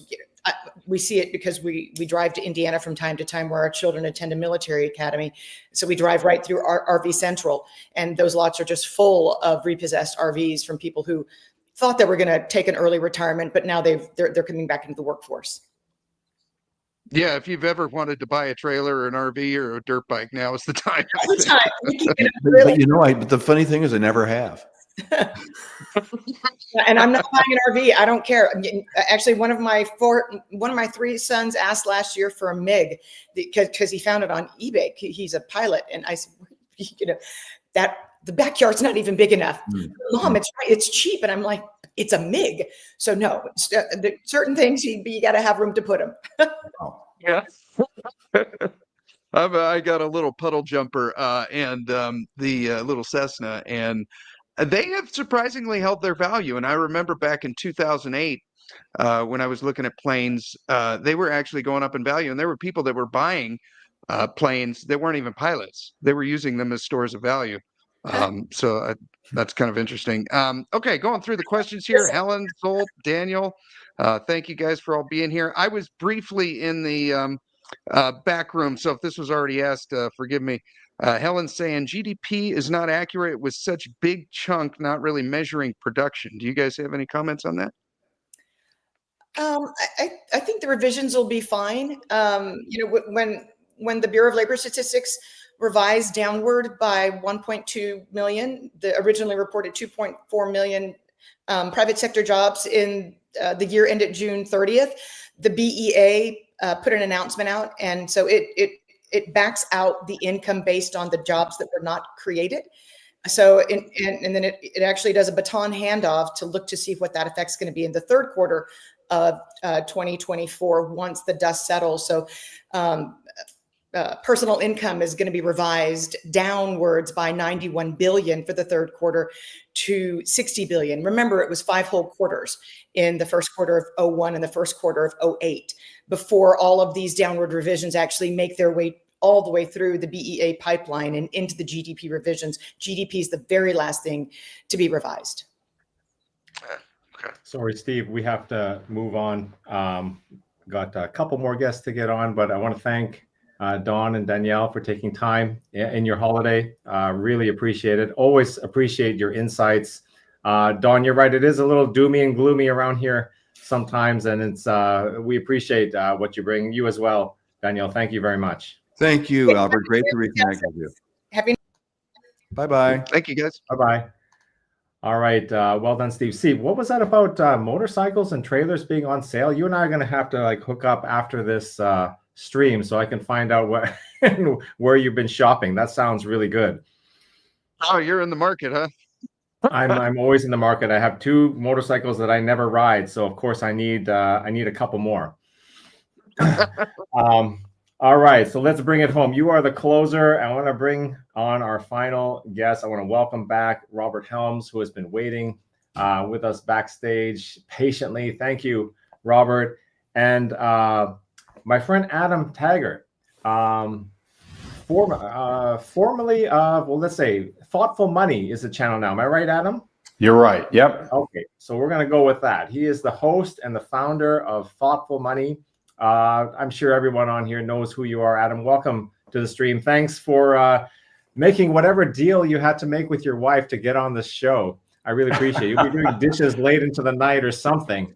I don't know what you had I'm to sure do, it was but no we different than the appreciate deal Robert had to make with his. So, all right. Well, take it away, Steve. Okay, Adam. Good to see you again. I met you in New Orleans. Yeah, good to see you, Steve. Yes. What is your macro view of the world economy and financial markets today? Oh gosh, all right. So we're just starting with the easy stuff. It's mixed. Sort of the phrase that I've been using in some of my recent discussions have been, if you're not confused, you're not paying attention. There's a lot of kind of conflicting data out there. And I think more often, my day job is interviewing a lot of the folks that you're bringing on here today, Steve. And it's rare that I've seen a time like now where really smart people can kind of look at the same data and come to different conclusions about it. And I think in the wake of the election and the enthusiasm and the drive and the specific focus of the new administration coming in, very business friendly economic agenda coming in, I actually think maybe there's starting to be some more room to really begin to be a little more bullish on the macro side than in the past. But I want to underscore that that's probably justified in the long term. In the short term, I think we're going to be dealing with a lot of the lagging effects from, really still even from the pandemic, but from this administration that's wrapping up. And honestly, a question I've been asking a lot of the guests coming on my channel of late is, can President-elect Trump be successful with these disruptive policies in the long term without having the economy and the markets to absorb a lot of short-term pain as those disruptions happen? And I think most people I talk to, say, hey, honestly, yeah, I think you got to break some eggs to make an omelet. They're looking to basically break a whole chicken coop, full of eggs. And that's probably going to have some disinflationary impact in the short term on the economy, and probably some pretty highly disruptive impacts in the markets, which right now, I'm sure some of your previous guests talked about valuation, but you can say, if not priced for perfection, some of these markets are priced for whatever is beyond perfection. I don't even know what that word is. So I guess to wrap it up, I think that 2025 is going to be a more disappointing year for investors. I don't necessarily predict that we're going to have a down year in the market, although that's certainly possible. But I think investors right now have gotten very used to 20+% returns in the stock market. The analogy I've been using a lot lately is sort of like when your team wins the Super Bowl, you're thrilled. If they win it a second year in a row, you're ecstatic, and now you're thinking dynasty, right? And so you're assuming it's going to be a three-peat. Now, the odds of that happening are so low, so that when they just make the playoffs and don't actually go on to win the Super Bowl, you're disappointed, even though they had a great season, right? So there's some factors that I'll take a beat and let Robert go, but there's some factors maybe we can talk about in a moment, specifically around global net liquidity flows that I think are going to make it quite challenging for 2025 to see the same kind of economic growth that the past 2 years have had. And if you follow folks like Michael Howell and his whole model of the cyclical nature of global capital flows, that looks to tip into contraction in 2026, and that could be a really rough year. So I'll take a beat here and let Robert go. Yeah. Okay. So just to sum that up, so you say there's room to be bullish here, but we're probably not going to not experience some short-term pain, especially with the incoming Doge committee. Do you have anything to piggyback off that when it comes to real estate there, Robert? Well, certainly. And I love the fact that you asked Adam the question he asks every one of his guests first. So that was classic right there. Yeah, I mean, the reality is real estate has had kind of a good year, depending on where you are, right? If you're suffering from that locked-in effect and not able to buy the house of your dreams because you don't want to afford the mortgage at today's rates, then this wasn't a good year for you. If you own lots of apartments, it's been a really good year. But Danielle also pointed out very well, I love that she follows real estate as much as she does, that we have an inordinate amount of supply coming on. And this is what happens in an imperfect market. One of the greatest things about real estate is you can have asymmetrical trades because it's not a perfect market. The house next door can sell at a substantially lower price because of the seller's motivation, not because of what happens to be going on in similar properties. So the same thing is happening when you see builders and developers and syndication groups all recognize that there's a shortage of supply. So independently, they all go figure out how to find land and raise capital and put together deals. And now we've oversupplied, and it happens in every market all the time. So there is no national real estate market. As much as people want to say, how's the market? Every real estate market is local. All real estate is local. But where it gets affected by the global picture is obviously interest rates. That's huge. And to some degree on the investment side, the liquidity flows that Adam's talking about. So it's interesting. I have this conversation backstage at New Orleans with Albert and some of the guests there about cryptocurrency, a big panel about gold and cryptocurrency, and that's always fun. But the fact remains that if you watch the two markets, they behave differently. And I have a premise that gold would be even higher today if cryptocurrency was never invented. That literally the cryptocurrency markets, and not even, you can even not agree that they're currency, but the digital assets market have sucked out a lot of the money that would have gone probably into the metals, otherwise. So this is why it's so hard to predict. Does real estate make a great investment? I will argue it makes the best investment because my tenants pay down my mortgage over time and I still own the property. Whether it's worth more or less, it's not worth nothing. So if I didn't have to make the mortgage payments, my tenants did, and there was some positive cash flow and some tax benefit, well, that is a great investment, hard to duplicate. But at the same time, I'm not only in real estate. That'd be crazy. There's too many things going on. And it's why our crystal balls are all a little murky right now. Okay, so you see basically a lot of developers kind of took advantage of there being low supply, and they all independently in their own localized areas increase supply, and that's kind of where we're at now. Is we've got a little bit more supply than we actually need. Well, in some areas for sure. Now, again, because all real estate is local, what we have specifically high supply of is Class A brand new apartments. Now, that has nothing to do with a C-class apartment in the same marketplace. They have no connection whatsoever. Now, you could argue the B-class apartment might, because it'll feel a little bit of the shock of all this new inventory, but it takes a long time to absorb fancy Class A brand new best-in-class apartments. There aren't hundreds of people waiting for those, but you don't build a 1960s C-class apartment building. What we have in that inventory is what we have in that inventory. So it's why it's complicated. Even to say how's the apartment market in Dallas? Well, the C-class, it's pretty good. It's pretty strong. Tenants are paying more than they have. There's a demand for those assets. But if you wanted to bring another Class A out of the ground right now, you'd really have to rethink that, because it's all based on where the demand's going to be. Now, I think that's a short-term problem.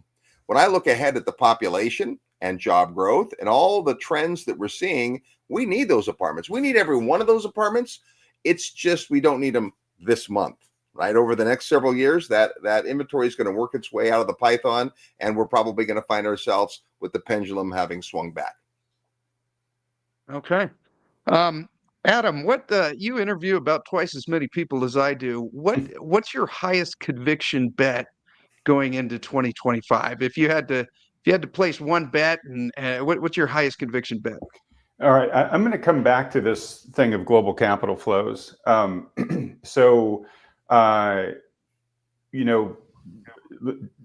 to give credit where credit's due, one of the experts on this is Michael Howell from Cross Border Capital, and his whole field of study is these cyclical global capital flows, and they're multi-year cycles.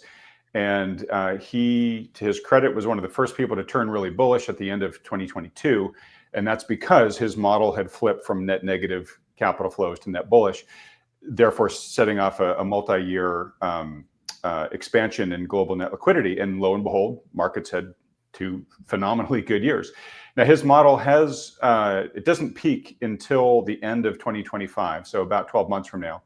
But kind of like when you throw a ball up in the air, the impulse slows as you get near the apex, right? So the effect that you see in the economy and the markets diminishes as you get close to the apex, and then things start coming down as you go into the next contractionary cycle, which will also last several years. So, Michael is basically saying, look, we've had a good run. That run is likely, going to peter out as we get further and further into 2025. But the thing that he's more worried about, there's been a lot of unnatural things that have stimulated liquidity this time around that have exacerbated the natural cycle, right? We had all of the stimulus, right, during COVID and all that stuff, right? But then we had things like the draining of the reverse repo program, right, which just pumped trillions of liquidity into the market that folks weren't expecting, right? We had the tactics that Janet Yellen took with the TGA over at the Treasury. We had the special bank financing vehicles and things like that. So there were a lot of things that actually ended up being net stimulative in this cycle. Now, a lot of those are ending, right? So like the reverse repo program is pretty much drained at this point, right? We're probably not going to be having the same kind of stimulus programs we had in the past, obviously with the new administration coming in. We're going to have, DOGE and a greater focus on constraining deficit spending. I don't necessarily expect the deficit to shrink dramatically. I would love it if it did in many ways due to what DOGE is trying to do. But all those things are going to prevent at least the increase in this liquidity, this unnatural liquidity, and we might see some decreases from it. So that in itself is going to be, again, weighing more heavily on the economy than we've seen over the past couple of years. But one thing that's really important that Michael is actually very concerned about is the corporate debt refinancing wave that is going on, but really beginning to sort of begin to happen in earnest, right? We saw a lot of headlines warning about this about a year ago, and they've kind of fallen off the public's radar, right? But it doesn't mean that the timing of coming up for maturity of all this corporate debt has been impacted in any ways. In fact, as we go further and further from here, more and more of that corporate debt has to re-rate. Now, I think a year ago, everybody was thinking the Fed was going to ride to the rescue and it was going to aggressively cut rates. And by the time these corporations had to refinance, they'd be refinancing at substantially lower rates than we had a year ago. Now they're maybe a tiny bit lower, but not really, right? I mean, the Fed has cut only 100 basis points so far over the past year. Now signaled it's probably going to wait and see going forward. So the pace of future rate cuts is going to be less. And what's happened to the longer end duration for bond yields? They've actually risen. So debt is actually more expensive now in most cases for a lot of corporations than it was before the Fed even started cutting, right? And the reason why corporate debt hasn't been a problem up until now is because, the CFOs of these companies kind of saw all this coming. When the Fed started hiking rates, they went on and refinanced as much of their balance sheet as they could, and they got these very low rates. So in many cases, now that debt is coming up for re-rating, it's going to be maybe twice or more expensive than what it was previously on the balance sheet. So that is going to act like a giant liquidity sponge the further we go into 2025. So I just think that, folks like myself, who have been warning for probably too long about the lag effect of these higher for longer interest rates that were kicked off, several years ago, I think we're really going to start to see that manifesting in slower economic growth going forward. And we're going to have more and more of these companies stumble. And I just want to read a headline from yesterday from the Financial Times. U.S. companies are defaulting on junk loans at the fastest rate in over 4 years as they struggle to refinance a wave of cheap borrowing that followed the COVID pandemic. So this is beginning to creep back into headlines. It's beginning to get on the radar the financial media, and then quite soon, I think, Wall Street and the markets. So I think the markets are going to have to start discounting that. As I mentioned earlier, right now the markets are priced to perfection or whatever's better than that. So, they've already gotten a bit of a shock from the Fed saying, hey, look, we're going to take longer to bring interest rates down. I think as the markets really begin to wake up to the fact that, oh my gosh, more and more of the companies we track are taking more and more expensive debt on their balance sheets. And of course, that's going to bring their earnings down. And it's going to diminish what they're able to do in terms of growth. As much as we don't want to, we're going to have to start pricing that in. And so, like I said, I don't necessarily think it's going to be a down year in the markets, but I think as we go further into 2026, that headwind is going to get stronger and stronger. The market performance is going to become more bumpy, more volatile. We'll probably end up with something, I think, in the single digits return, for the markets in 2025, which will feel like a big disappointment to the 20% plus that we've had. And then going into 2026, please have me back on in a year so I can make an audible call. But sort of, as best I can tell from my seat now, I think 2026 could be a really ugly year. So, I guess we're just going to be moving more and more, I think, into stiffer headwinds in the next year plus. Like I said earlier, if we talk 3-4 years out, I can actually start to feel a lot more sanguine about things. But I think we're going to have to start paying the piper pretty soon for some of these things that we really were, stoking the party and animal spirits over the past couple of recent years. Okay, so you see a lot of these corporations are having to refinance their debt at not so fuzzy rates that they got prior. I've noticed the same thing, especially with the last couple of guests I've had, in that it looks like the bond vigilantes might be showing up here, whereas the long end of the rates are starting to move up, and despite the Fed's cutting rates. Yeah, that's very true. So one of the guys who, so first off, I've interviewed Ed Yardeni several times over the past year. Ed is the guy that actually coined the term bond vigilantes back in the 80s. And he would agree. He says they have showed back up. To what extent remains TBD. Bill Fleckenstein has been saying for many years, he is awaiting the moment where what he says, the bond market will take away the printing press from the Fed, right? Well, basically, as the Fed starts, having to balk because of inflation, the markets are going to say, you know what, we don't really think that you've got inflation under control. And essentially, we're going to start taking the longer end of the yield curve higher, no matter what you do going forward. And I asked Bill recently, like a week ago, are we at that stage yet? And he said, I'm not sure we're there quite yet. I'm interviewing in January, so if things have changed between now and then, I'll let you all know. But he said, I am seeing the exact kind of signs I would expect to be seeing on the way to that moment. Okay. And you're seeing the same thing with the mortgage rates, right, Robert? Yep, very much. And that's, Adam's been saying it for a long time, so much we call him Adam Laggart. But there you go. Good man. I mean, this stuff takes a time to work its way out. That the interest rates went up so fast for homeowners that it was deer in the headlight. It's like, how much? And so that spigot shut off pretty quick. But when it happens slowly, I love the tossing the ball in the air analogy. When it happens slowly, it doesn't feel like that. That's what the Fed has done so brilliantly for years by targeting that 2% rate, is it doesn't feel that bad, 2%.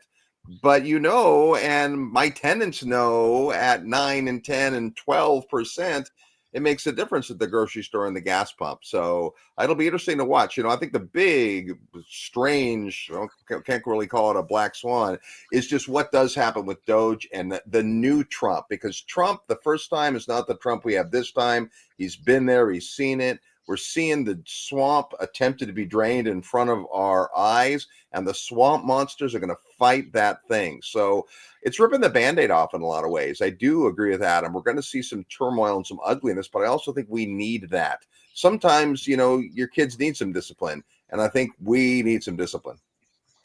I agree wholeheartedly with Robert, by the way. That's amazing. Adam Laggart. Amazing. How long have you been saving that? Oh, I heard Adam say that himself once, so I just find it funny. I've mentioned it so often, the lag effect so often, I've sort of had to own it. I just hope it indeed arrives at some point, or else I got to come up with a new last name. Hey, real quick, just before I forget, Steve and Albert, to your previous conversation with Don and Danielle, when I saw you guys last in New Orleans, I was approached in the event hall by a gentleman who had talked to me the year before, who runs like a franchise of ATVs and jet skis and snowmobiles. And he asked me my macro outlook, and I told him, and I said, look, I'm not. He said, well, it's been kind of a rough year for me, and I said, well, I'm not sure my macro outlook's going to make you feel any better. And we started talking about his business, and he said, yeah, sales have really created a lot since certainly a year before. And I asked him, okay, well, so like on a scale of 1 to 10, if 10 was like the depths of the 2008 recession, how bad is it right now? And he said, well, it sort of depends on the region, but he said in Northern California, worse than 2008. So what really struck me about that was it's not surprising to me that we're seeing the non-essential toy part of the economy get hit first here. But these are still the good times if you talk to Jerome Powell, right? Economy's growing at 3%, unemployment's still relatively low, all that stuff. And he's already seeing conditions that were worse than the depths of the great financial crisis. So I do think that's an important leading indicator to keep an eye on.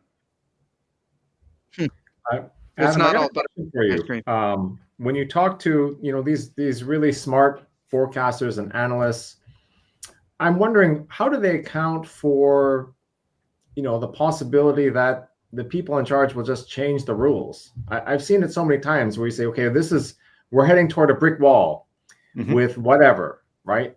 Commercial real estate, mortgage refinance, whatever. You do the math, you see the maturity, there's a debt wall or something like that. And then that moment comes and everyone's bracing themselves for impact, and then nothing happens because somehow they've changed the rules, they've extended and delayed and kicked and whatever. So you can convince yourself that you're really smart with the math and stuff, but yet when the rules are soft, your conclusions maybe aren't as certain as you think they are.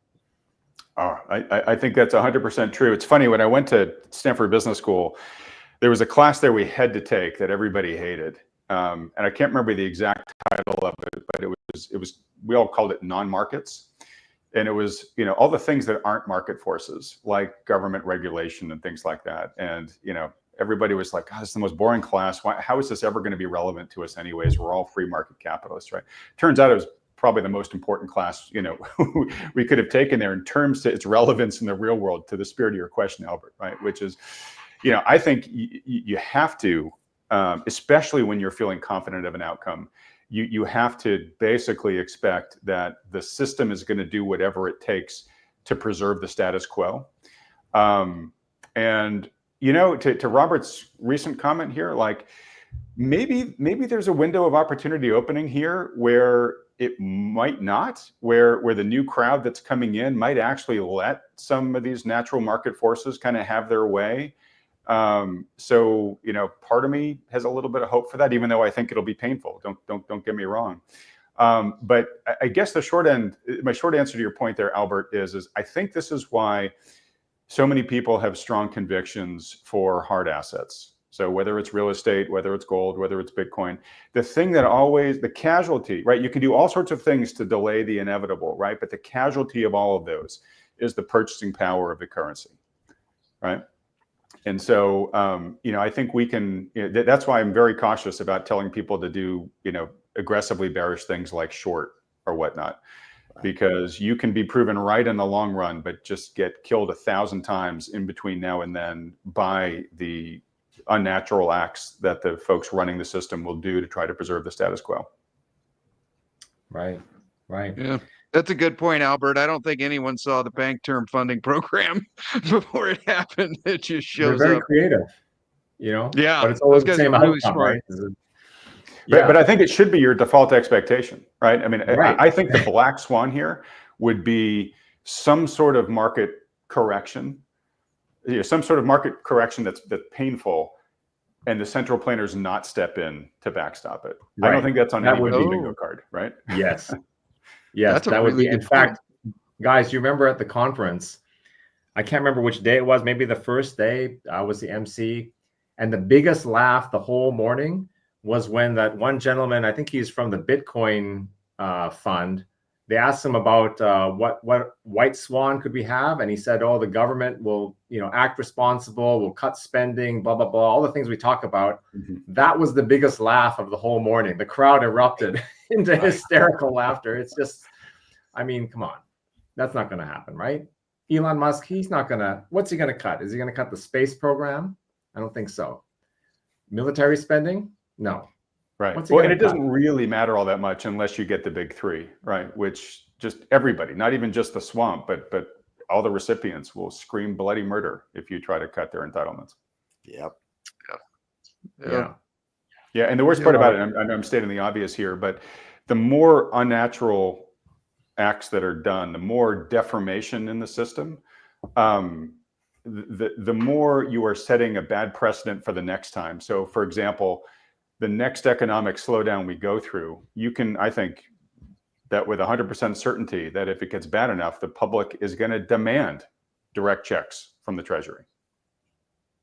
Right? You did it before. Hey, I'm hurting now. I need even more than you gave me last time, right?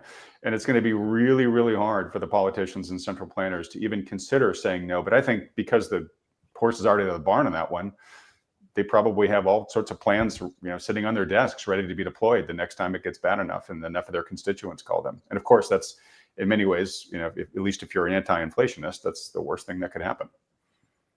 Agreed. Yeah, they set the precedents. Yeah, absolutely. Hey guys, it's 10 past 1, and we're supposed to be wrapping it up soon. So I want to thank you guys really for spending time on your holiday with us. Especially on short notice. Now I owe you guys. So Not at all. I'm sure you'll be back to let me know. It's Adam Taggart, Thoughtful Money, Robert Helms, real estate guys. Really appreciate it. Thank you very much. Thank you. Thank you. Happy New Year, everybody. Thank you, guys. Pleasure, guys, and always an honor to be here with Robert Helms. So thanks so much. All right, Steve, we're wrapping it up here. I got one more interview actually that we couldn't do live because he was traveling at the time, and that's Mike Larson. He's the editor-in-chief of The Money Show. So I sat down with him for a couple minutes just before Christmas. So I'm going to play this, and then we'll come back and say a proper goodbye. I want to talk to you about several things, but I guess first, just your thoughts on 2024. It's been a wild year. So can you talk about what you saw sort of in the broader markets? What are the themes? What's the takeaway? And in general, how you look at election years, market performance in election years? Yeah, sure. I mean, it was a very strong year almost across the board. I mean, we didn't have this kind of pure Mag 7 sort of dominated market. We had things like gold that worked very well. We had, some small caps and other non-participatory groups in the market that started to play catch up in the back half of the year. Market broadened out and so on, really through, especially after the election, although we gave some of that back in December. So I think the message of the market is just that be bold mentality. That's sort of how my thesis that I've had for markets going back to the beginning of 2023. And I think it held through the end of this year. Markets, the way I look at it, are either offensive or defensive in nature, generally speaking. And, in 2022, purely a defensive market, right? You had the defensive sectors outperforming. You had the market overall not doing well. Gold was kind of flatlining, even as bonds and stocks did very poorly. But beginning in 2023 and continuing right through this year, we've had much more offensive action. The growthier sectors of the market, the ones that tend to be tied to cyclical growth, technology, financials, especially more recently, they all outperformed and by a pretty dramatic margin. So I think as an investor, that was one thing I picked up on it as we entered 2023. And I've really been hammering home that message ever since then. You want to be offensive. You want to be in these growthier sectors. You want to be in things like precious metals, commodities, again, more recently, financials and small caps, in addition to things like tech. You're going to do pretty well. As we're recording, and again, we all know that we just kind of got a Powell punt here at the end of the year where Jay Powell surprised the markets, talked a little more hawkish than I think things were expecting in their meeting and sort of the projections for 25 in terms of how many interest rate cuts we might get. So the markets we're taking some froth off the top here. We're seeing some of the extreme exuberance that was evident in parts of the market. Things like Bitcoin going up every day, Tesla going up every day. Some of these junk cryptos, Fartcoin is hilarious, but there it is, adding billions or hundreds of millions in market cap. All that stuff's kind of been spanked a little bit here. And I think that as we roll into 25, it's actually healthy. I think the market in general is still in be bold territory. I think, some of the election stuff did get overbought after it, again, crypto and things like Tesla and so on. But when you look at the tax policy, when you look at the regulatory policy, when you look at the general growth outlook for 25, I think it's pretty solid. So I don't think we're going to have another, 20 plus year. That would be, almost unprecedented in market history, 20 plus up for like the S&P. But I do think it's going to be a market where you still want to be bold-ish. Yeah, Mike, as we record this, it's December 19th. Anything can happen in 7 days, certainly.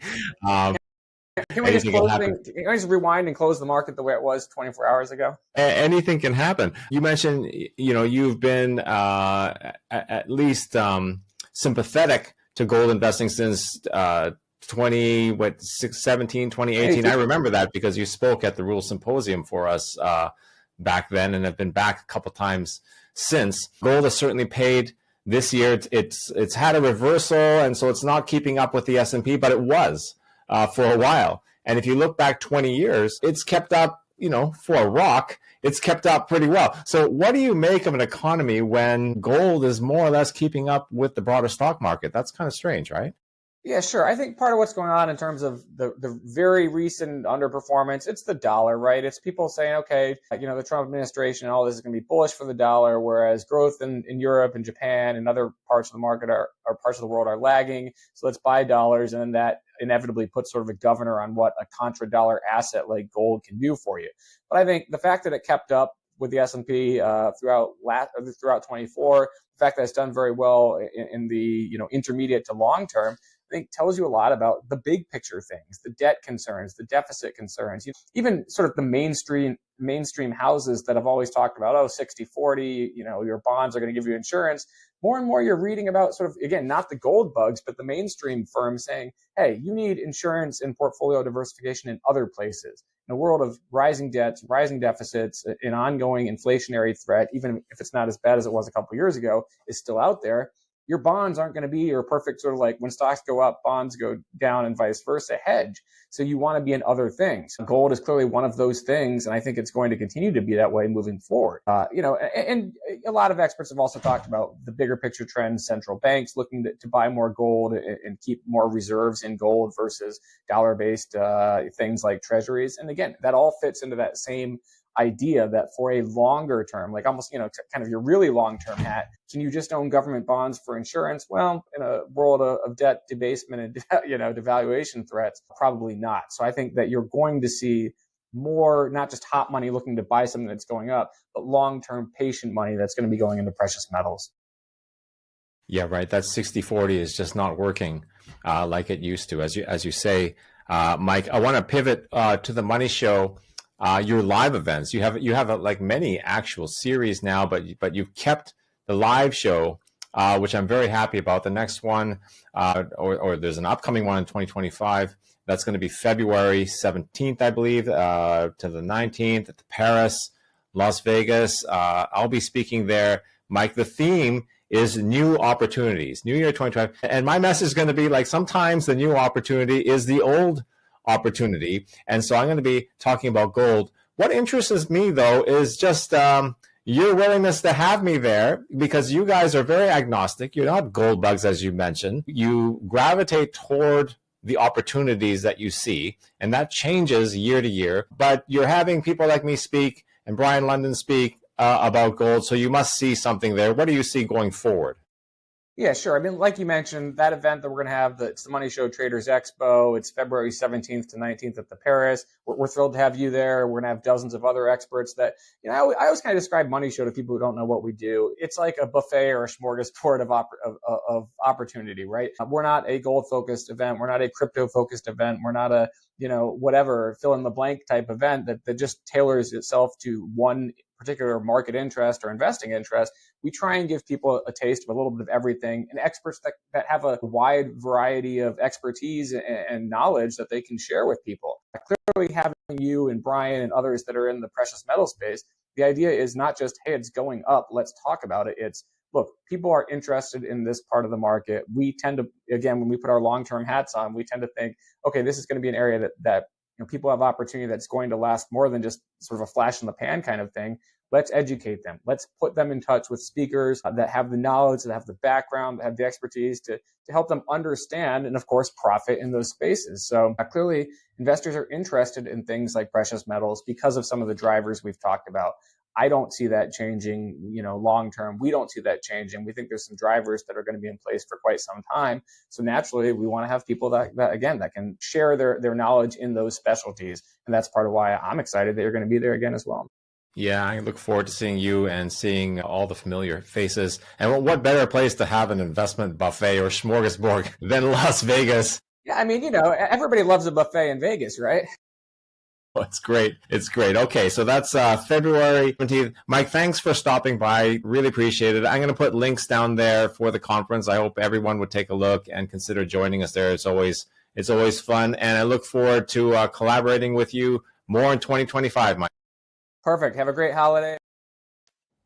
All right. That was Mike Larson, editor-in-chief of The Money Show, good friend of the program as well. He's spoken at several of our symposiums. Steve, thank you for a great show. It's time to wrap it up here. We went a little overtime, but it was a lot of fun. Thank you very much. Well, thanks for having me, Albert. I always enjoy these discussions, and anytime, the pleasure's all on this side of the table, sir.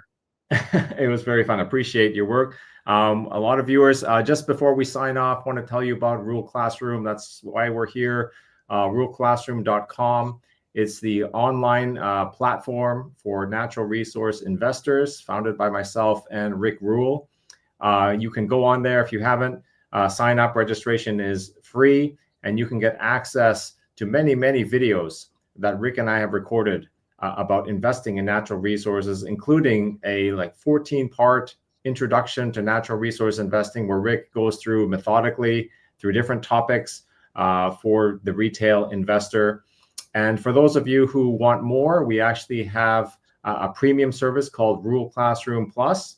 And within that service, you'll get not only exclusive Q&A opportunities with Rick Rule, but also weekly lectures from people like Joel Littman and Joe Mazumdar, Adrian Day.